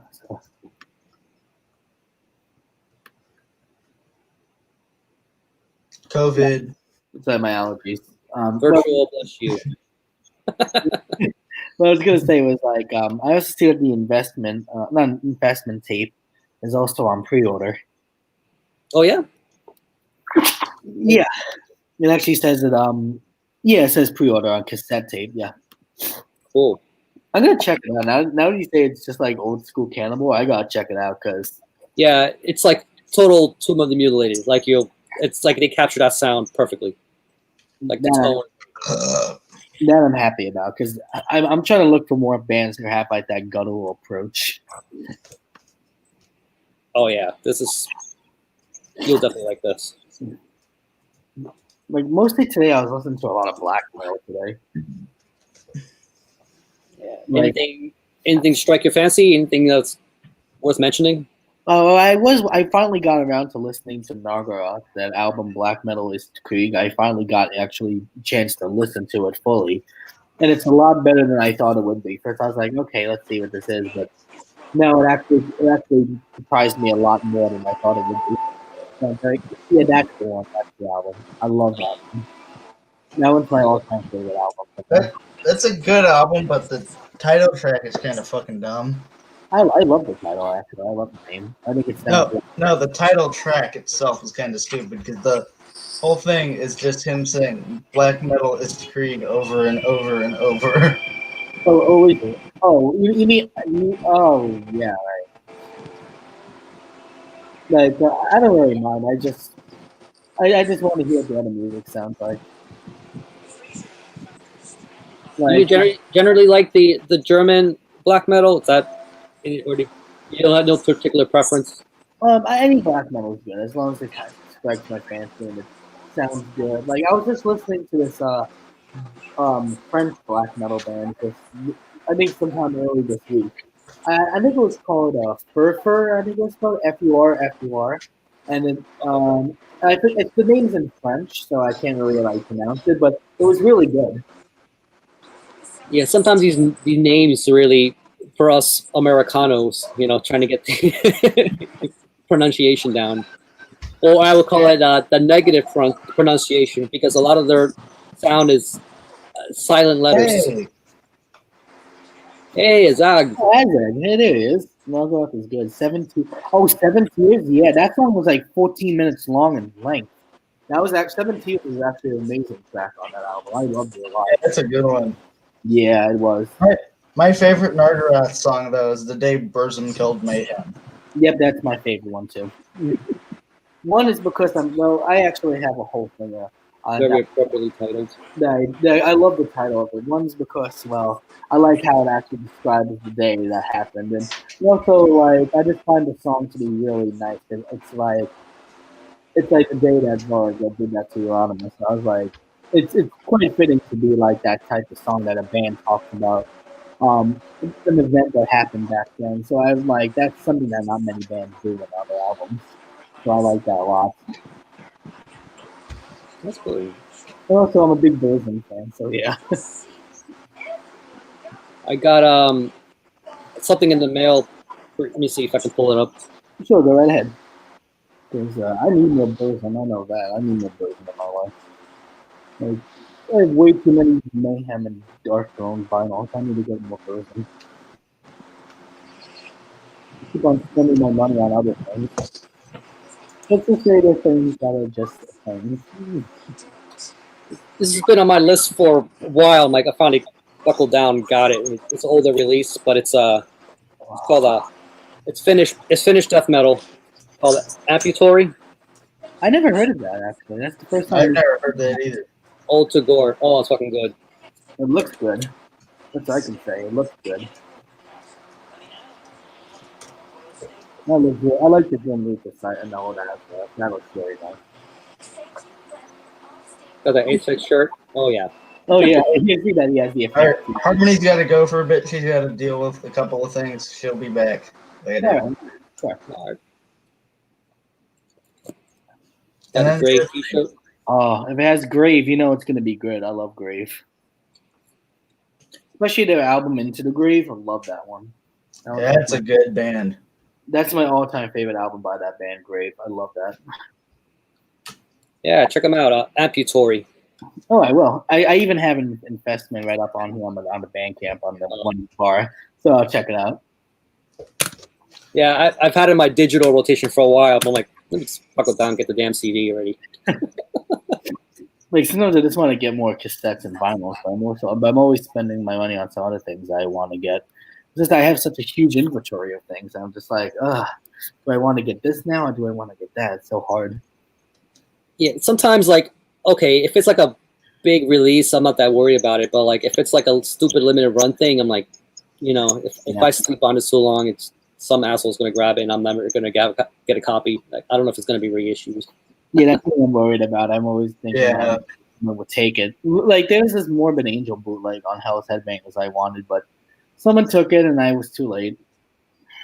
They don't have like a counter, like a little countdown timer thing. Like, all right, Go. we'll hold the fort.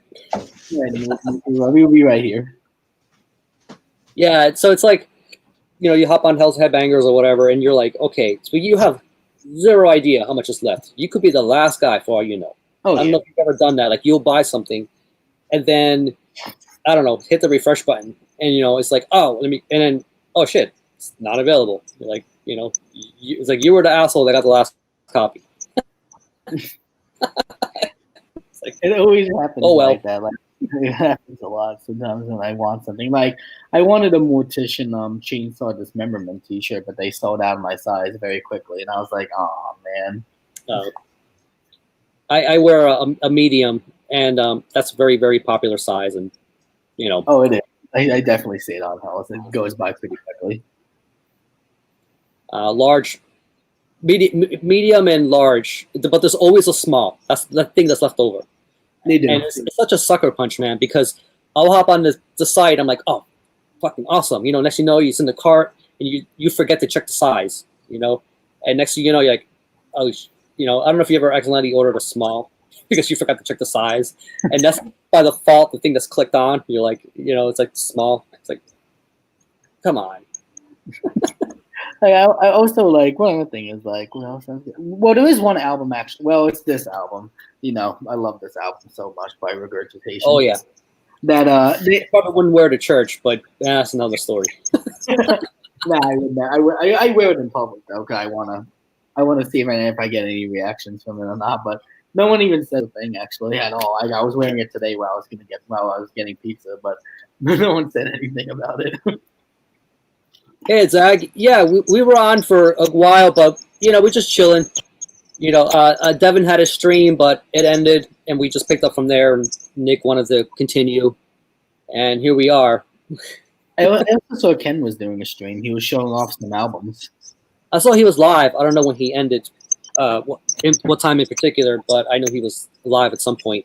Yeah, I actually saw that. He was actually doing like a few records actually, which really caught my interest. There was a few actually albums that I liked, like that band Inverted that he showed, the other band Killing Addiction. Those two bands I really got into because I had this magazine book called Death Vomit, the death metal fanzine from 1988 to 1991, I think, and it showed those bands in it. So I got really into them after looking it up online. Yeah, sometimes you don't know what you're gonna find. It's a bit of that. Okay, let me explain something. Mm-hmm. So, part of you wants that you want to find cool shit. Now, I'm looking at that zine, right? I'm probably gonna see some cool shit in here. I haven't dove into it, but you want that surprise serendipity thing. But I'm like, okay, I'm probably 100, 200 in this month. I probably should not be spending any more money. So hopefully everything's crap so that I don't feel so guilty. You know, but at the same time, you're like, ooh, with some cool shit, you know. Yeah. So it's kind of a double-edged sword. It says, Ken was showing a few 45s. Yeah, you know, we were showing 45s that started at Devin stream. I was showing a little bit of it here. You know, I'm sure, you know, we seen Ken's script tour. You know, he's got his. However, damn it, I forgot to ask Ken. He showed his shit, his 45s and his vinyl and whatnot, but I forgot to ask him about his 10-inch. Where does he put all his 10-inch? He didn't quite bring that up, so maybe he's in with the 12-inch. I don't know. It could be all put together. 10-inch is a weird size, you know. Like I got a few of those, and I'm like, I can't quite put it with the rest of the stuff. Being drunk on camera, if you're saying the right things.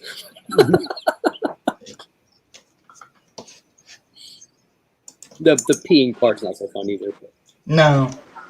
you know, Look to That's your weird. back. that's how big your bladder is. Oh yeah. See, that's why you need just like a catheter that goes into a bucket next to your chair. You could put a marketing spin on it. You know, you call it the live stream edition. You know, Yeah. plug it in and you're ready to go. For live streamers. Live stream edition. And if you know how to sell something, you put some angle to it. You can literally sell anything if you want. You know, if you know how to say the right thing, push it the right way. You know, Yeah.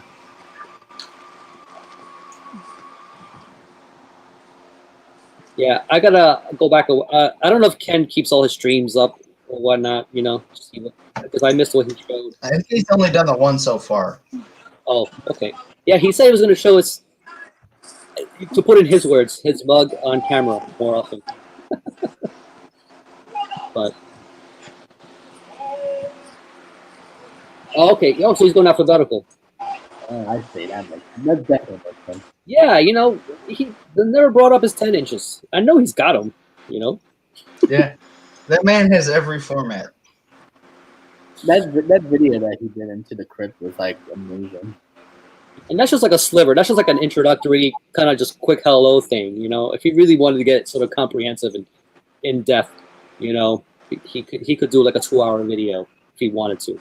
Oh yeah, but like that was like absolutely amazing when I first saw it. I was like, wow, this is like his whole. Like I was like, I really wanted to see what his whole collection looked like, and let's just say I was very impressed. I was not disappointed one bit. I was very impressed with everything he showed. I was pointing out on the other Devin stream he was showing some stuff on his crypt tour, and he had some stuff on his wall, and I noticed here, let me pull it up here Yeah, go right ahead. if I can find it.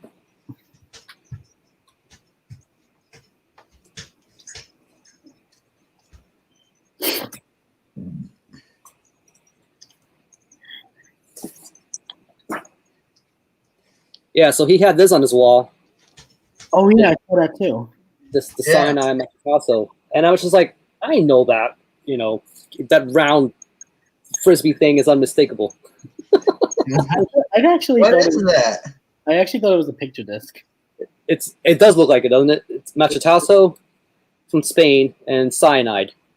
They're split, and it's interesting trying to get this thing out because it's like, you know, kind of comes out like this. That's actually really cool. I like how they did that. So it looks like a picture disc because when you take it out, you get this. Oh, it's a Hell's Headbangers release. I see the HHR on the side. Yeah, it is. So, you know, obviously it's just a piece of cardboard. That's amazing. I actually thought it was a picture disc vinyl when I first saw that. Just a tombstone. For me, I'm a huge picture disc person because I just like the picture being on the vinyl. I just think it's really cool that they do that. You guys have that spooky one with Nunslaughter? Oh no, I don't have it. I don't even own anything physical. That's a fun one. And they would think with Acid Witch. No, I don't really own anything like from like on physical from Nunslaughter. Like I only have one T-shirt from them, but I need to buy like albums and stuff because I've seen that they have it. They have it all over Hell's Headbangers, which is amazing. They have a huge collection. I wouldn't even know where to get you started on Nunslaughter. It's like they got so many damn things out there already. That They do. is a confusing discography there. Yeah. They have like a huge discography. Actually, I remember going on the Metal Archives, and I'm like, this is so many albums that these bands. It's like that, and like Sabat. You know, it's like, where do you start? I always like to start out with the early stuff to see what they sounded like before, and see if I like where they are now. I mean, if you like them, I mean, you're probably good with whatever you want to choose. But it's like, where do you start? You know, Yeah, it is. That's the thing about it. if you are starting, She lost her Ouija board. I have a question about that because she did like a scribbled marker version of the Ouija board. So, do the spirits get mad when you don't use their fine grain, maple wood, Ouija board? Or just scribble it on paper. That's something she can answer. But then again, she's the one that made it, so. Yeah. Yeah, actually, that is right. The man in charge of Nunstall. Yeah, he does. Yeah, his Reaper. I actually interviewed him on my channel. Maybe he can have some suggestions. Harmony. Yeah. No, you can't ask the band which album's better because they'll probably just say every album's better. No, but as it is right, actually, the man in charge of Hell's Headbangers is from Nunstall, so he's right about that. Yeah, they're real tight with Acid Witch. Doesn't surprise me that they got the split. Also, Rick, if you go on my channel, actually, I did like almost like a whole 3-hour interview with the guy actually on my channel. Oh, actually, I think I subscribed to you. Yeah, it's like I haven't had the time to really. So we got an interview there. Yeah, and he also runs Reaper Metal Production. So yeah, I did a whole video with him. Oh wow! How'd you manage to land that one? Let's just say there's some magic things I do in order to be able to get certain people to do certain things on my channel. Like I'm able to I don't know, it's like research. I always try to find that person or whatever they're working and be able to be like, I always ask if they want to do it. If they don't want to, then I don't bother. But if they do, then it's a whole big process. That's how I do it. I know that doing it on video, it's probably a whole different, because it's all recorded there, but it's not like doing it as a zine, for example. Yeah. Just do like a phone interview or something and, kind of transcript all that stuff and edit it out the way you want it. More kind of in a way. You edit out all the questions that make you seem dumb. That way you look smart. Yeah. I mostly just put in the whole interview because sometimes we both talk about a lot of interesting things, and I don't want to cut out anything that's really interesting or that has a good topic on it. Okay. I mostly just cut out the beginning of the interview. I don't want people seeing my Facebook page or anything pop up out of nowhere, so I have to take that out before starting the video. Oh, yeah, it's probably a good idea. Yeah, I don't want people to be like, oh, let's see through stuff on Facebook. What is he showing? What is he putting there? What is he doing there? So apparently she didn't just lose the Ouija board, it disappeared from where she had it sitting. It was like where I was saying where my fan blows, and it was blowing it up against the wall, and all of a sudden it's gone. So He thinks she's gonna die. Were you around with the question I asked earlier about the material used for the Ouija board? Like, did they get offended if you use, line ruled paper to, No. All right. I mean, I don't know. I wanted maple wood. You have to ask, and then if you get an answer some way for it to be it's okay for it, then do it. But if you do not ask, then it's kind of rude. But I don't know. I was supposed to rip it up. I was supposed to rip it up afterwards, but it's gone. What if you were a spirit? If I was a spirit, I'd be like, IKEA wood, really? That's what you're gonna conjure me up with? Yeah.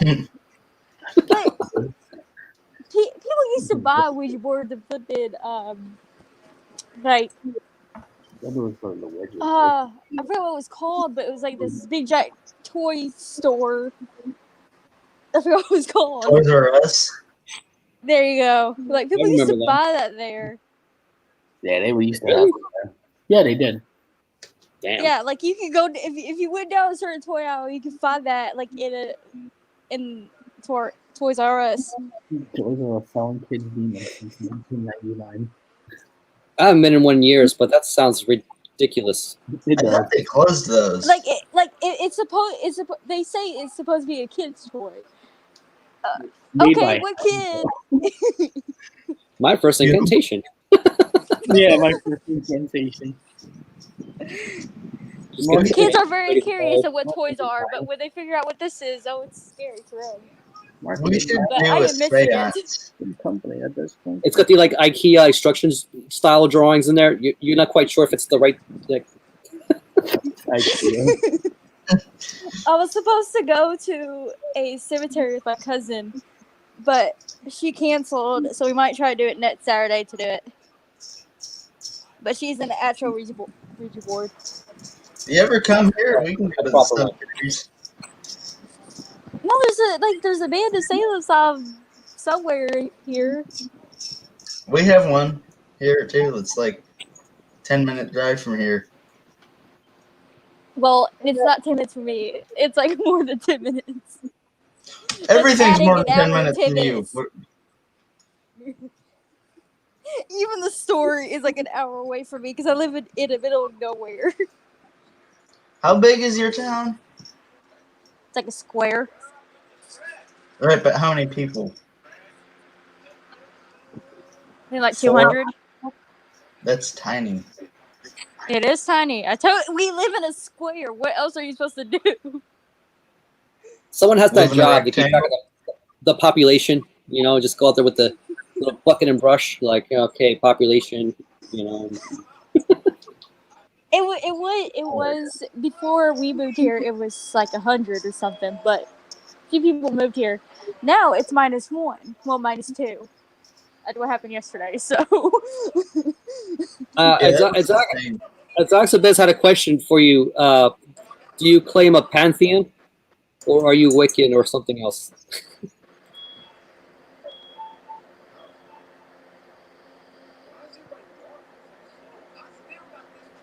Oh, he said no answer needed. Catch up till the tail end there.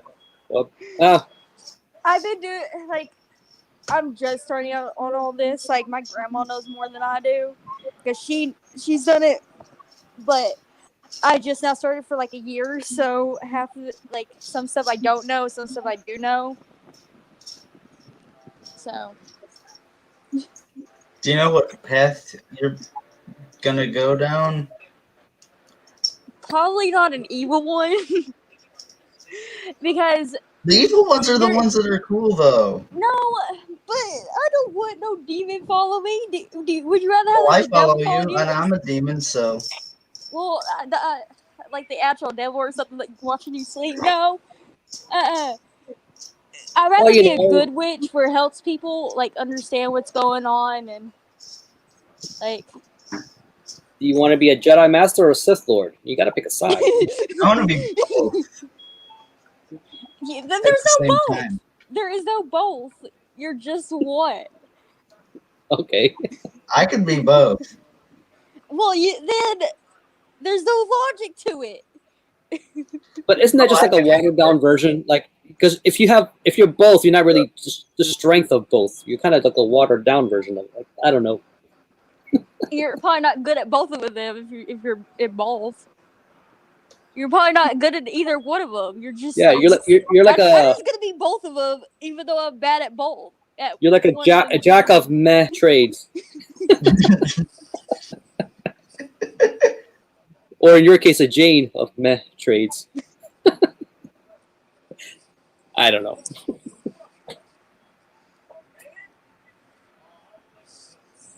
All right.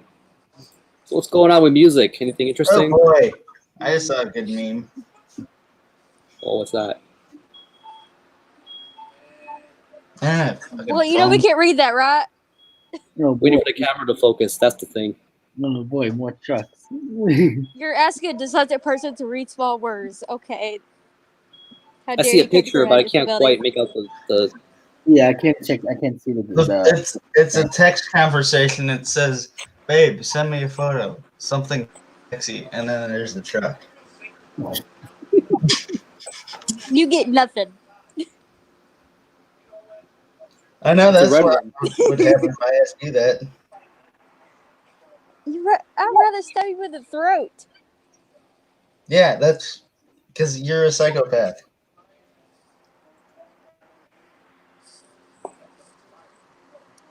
I grew up as one.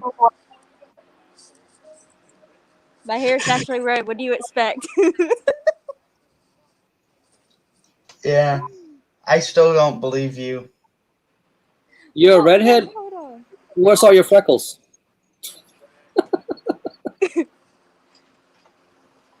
Retardation. My brother took all of them. Well, both my brothers did. That is retardation right there.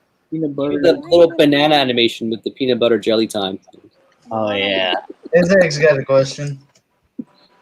Any upcoming 2020 albums you're looking forward to? Yes, Infra Brulo. Not a band everybody's into, but Never heard that actually. there's a new Ulver if you're into that. And no, that's another band not everybody's into.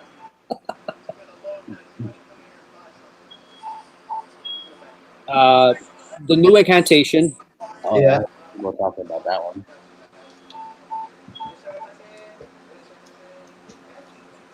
What's your favorite album that's come out so far this year?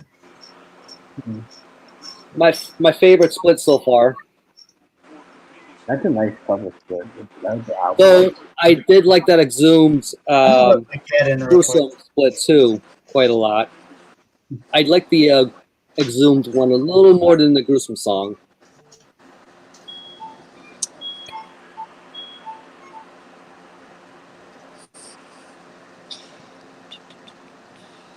Do you count splits and 7 inches? Kind of a weird category. No, I Not love. really a full release, but No, I love splits.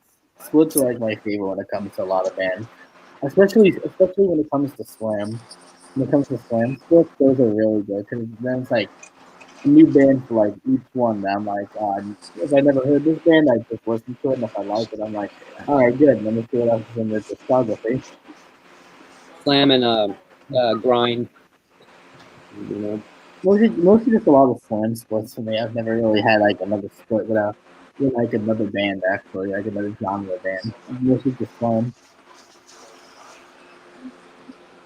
definitely. My cat's fucking stupid. She's sitting outside my door meowing to come in, and then when I opened the door, she took off down the hall. Yeah, well, I didn't know what that was. You were looking. I was over there looking at you, and I was like, "Is there? Did you see? Is there a spirit in the hallway?" Now there's spirits in my room, but that's We a were talking different about type of spirit. Ouija boards. You know, maybe something came. Is it a knocking at good the one door. or is it a bad one? Yeah, What- splits are a good way to find new bands. Definitely. What's actually been occurring with me is I've already had their demos of some of these bands, or like that Sedimentium and Phobophilic, and it was like a no-brainer. It's like it's like they have to split. Classic Isaac. There's I think it's Mortal Wound and Gutless got a split coming out. Yeah, That's another one looking forward to. I like those Panopticon splits are always good. Yeah, I actually don't have any of those. I just got the full lengths. I got to remember next time I do another Bind Rune order. What's your favorite Panopticon album?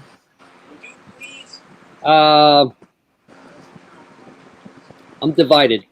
I lean more towards the older releases, but the Roads to the North probably up there for me. Yep. Good fucking album. Mine's either Kentucky or Scars.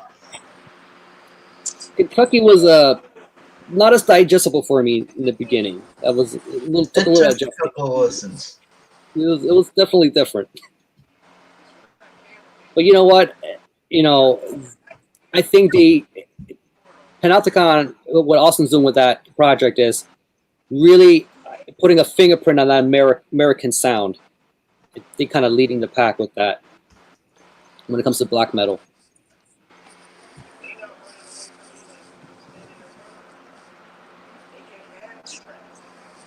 That Canis Dera surprised me a lot too. And Yeah, that was good. I wasn't familiar with them. I wasn't either. I think that was their first release with Bind. The Binary, yeah. Man, it's crazy to think that Marty's been doing Bindering for 20 years. Right? Just I keeping know. a business, any business, going for 2 decades, you know, that's an accomplishment in of Yeah, itself. and for the majority of that, he's been doing it by himself. There's another one, you know, it's like, you know, when you're running your own distribution label and all that shit, it's like all the phone calls, all the logistics, you know, it's like you wouldn't know that by seeing him on the live stream. You're like, he seems so chillaxed, you know? Yeah. Like, meanwhile, What you talking about, Rick? oh, just running a business like a label, you know, like what Marty's doing. You know, it's just like there's just all this overhead and shit you got to worry about, and making sure orders are fulfilled.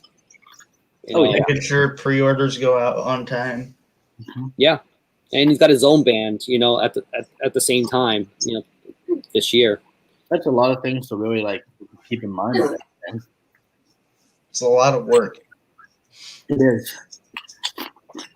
So I was able to unpack that Glorious Dead today. I had to order that. You know, I actually arrived yesterday, but I didn't know. So I did a little slight unboxing on camera today. That be up later. It's nice though, man. Like, here, I'll show you the color on it and everything. Yeah, I like to see what it looks like. You ever heard of that band? What's the band called again? The Glorious Dead? Yeah, I never did. CA's Oh, available next one. Yeah, like. I think Justin's hosting next weekend, so Oh, nice, awesome. yeah. I really gotta order that, man. Dang, that I cover. haven't listened to it yet. I haven't had a chance to really. I've heard very good things about it. I mean, I've heard the song on YouTube, but I haven't listened to the whole album quite yet. That's the. Love that color. I love that. Oh, it's awesome. That splattered vinyl is amazing. Knocked it out of the park with this one. There's Marty. CD and shit too. Wait, I'm gonna make that big so I can see that good looking. Oh, wow. Look at that guy. And the rest of the band members. Hey, there's Jim. Oh yeah. Got a lot of tracks in here. How long is it? What genre is it? Side A is like 6 tracks. Jeez. Well, one's an intro, so it's probably, and then side B, 1, 2, 3, 4, 2, 3, 4, 5, like 7 tracks on side B. Oh, wow. That's Or a death- long album. For a death metal album, that's a long track. Not grindcore. Grindcore would be like more tracks. Yeah, it's like, you know, pick up a Pig Destroyer album or something. Like, you know, Or like that Napalm Death album. Yeah. You got a lot of tracks, man. I was like, oh my god, look at all those tracks. It's crazy. Yeah, here, let me see.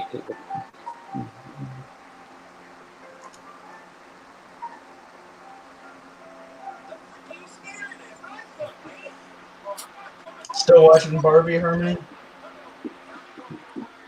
Yes. I Mm. still have no idea where it is. Check out this Nasm. You look at That's the some good shit. look at the track list on that. Look at that shit. That's crazy. That's some checklist. And the album's probably like 10 minutes long. Yeah, you're like, is this still the same song? Like, you blink, it's gone. My favorite Nazem song is I See Lies.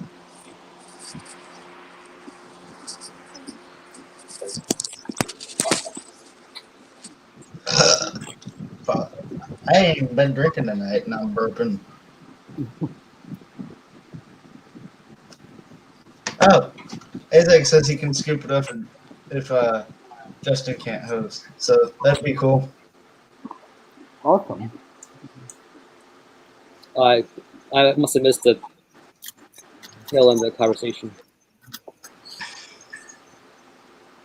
Also, I'm just saying this now. Once it hits 3 a.m. here, I'm calling the stream. I'm done.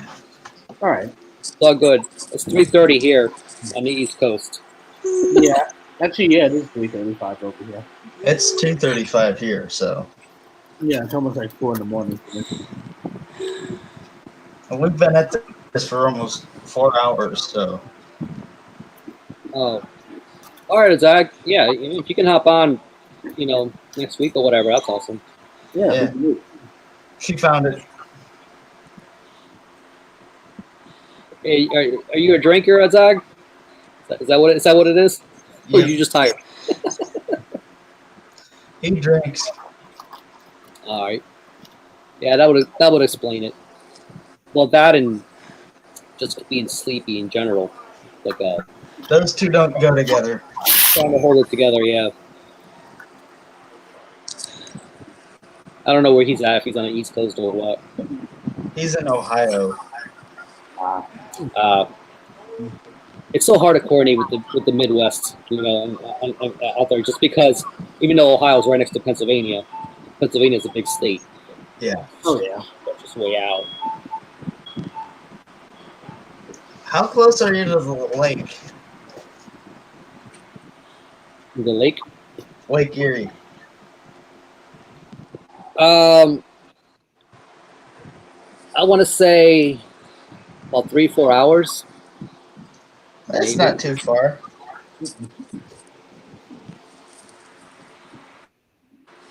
I were to go in a tippy corner of Pennsylvania,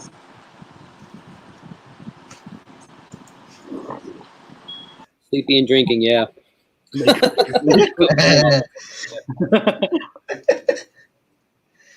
See, these are the things that Azag says that are just great. He does that.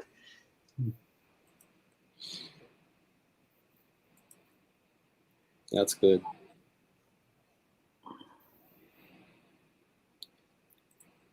We need to make a buck of just Azag quotes.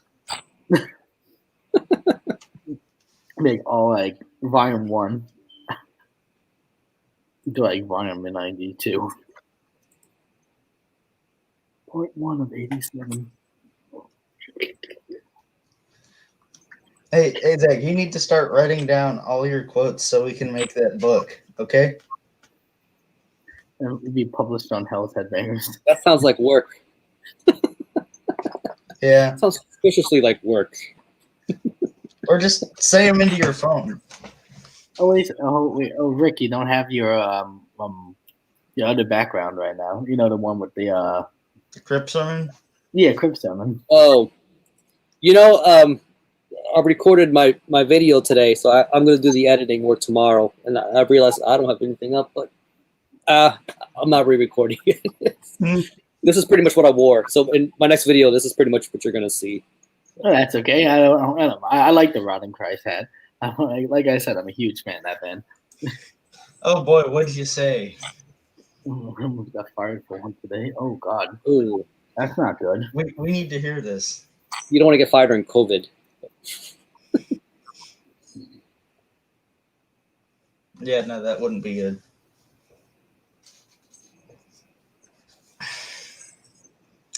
I'm gonna get my application filled the rest of the way out this weekend. Get it in Wednesday because I don't go to school on Wednesdays. So you have to physically be at the school. It's how I mean, every place is different, but We're there physically every day but Wednesday. okay. It's Monday, Tuesday, Thursday, Friday.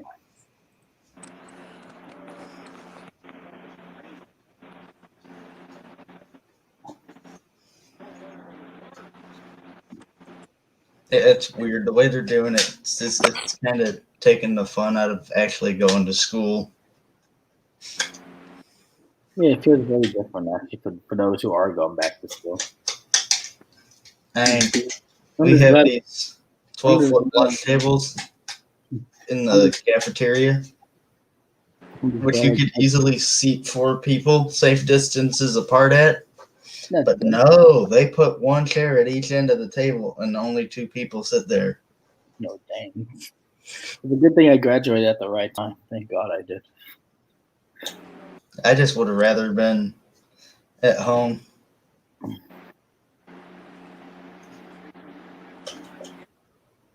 What?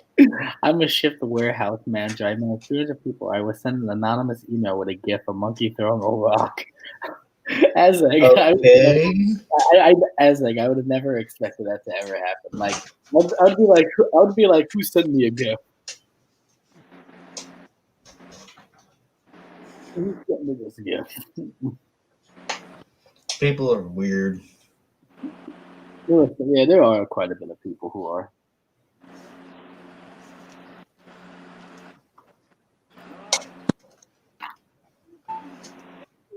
Like the sound of that.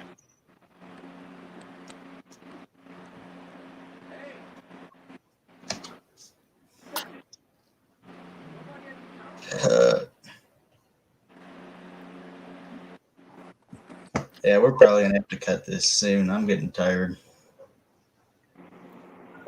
What? I replied, I did not think I would see a monkey dick today. That boy, was I wrong. Oh no. Oh no.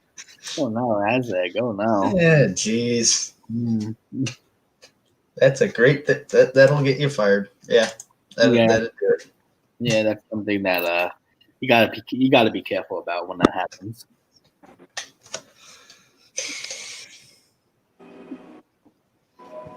Harmony, I'm just gonna say it now. You look like a wizard with your hair blowing like that.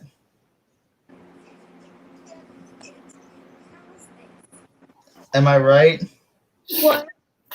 You look kind of like a wizard with your hair blowing like that. I don't care. I'm scared. Why? The Ouija board fell out of somewhere because my bed's up against the wall, and it went underneath my bed. That's weird.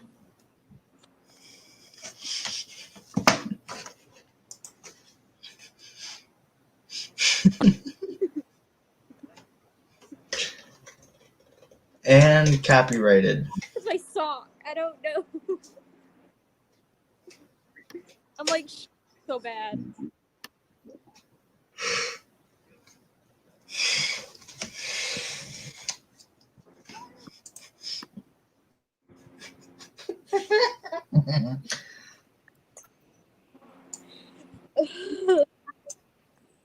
Gandalf. Her hair ain't that gray yet. Put on some summoning, if you want some of that Tolkien. Yeah. Fuck, I might listen to some summoning tonight. I just don't care today. I have been through so much.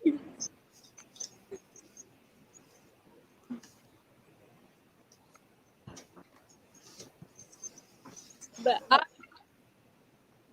shaking and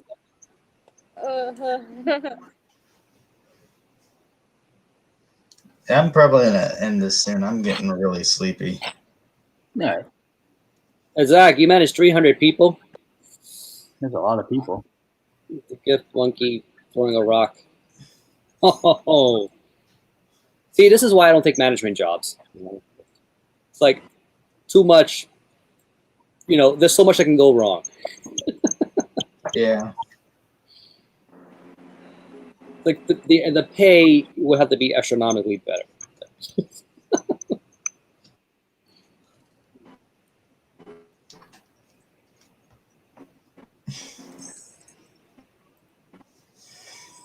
Yeah, Yeah. I know somebody who works at a warehouse, and it's like it's that thing where, you know, they don't require English as an essential skill to get in the door. Like,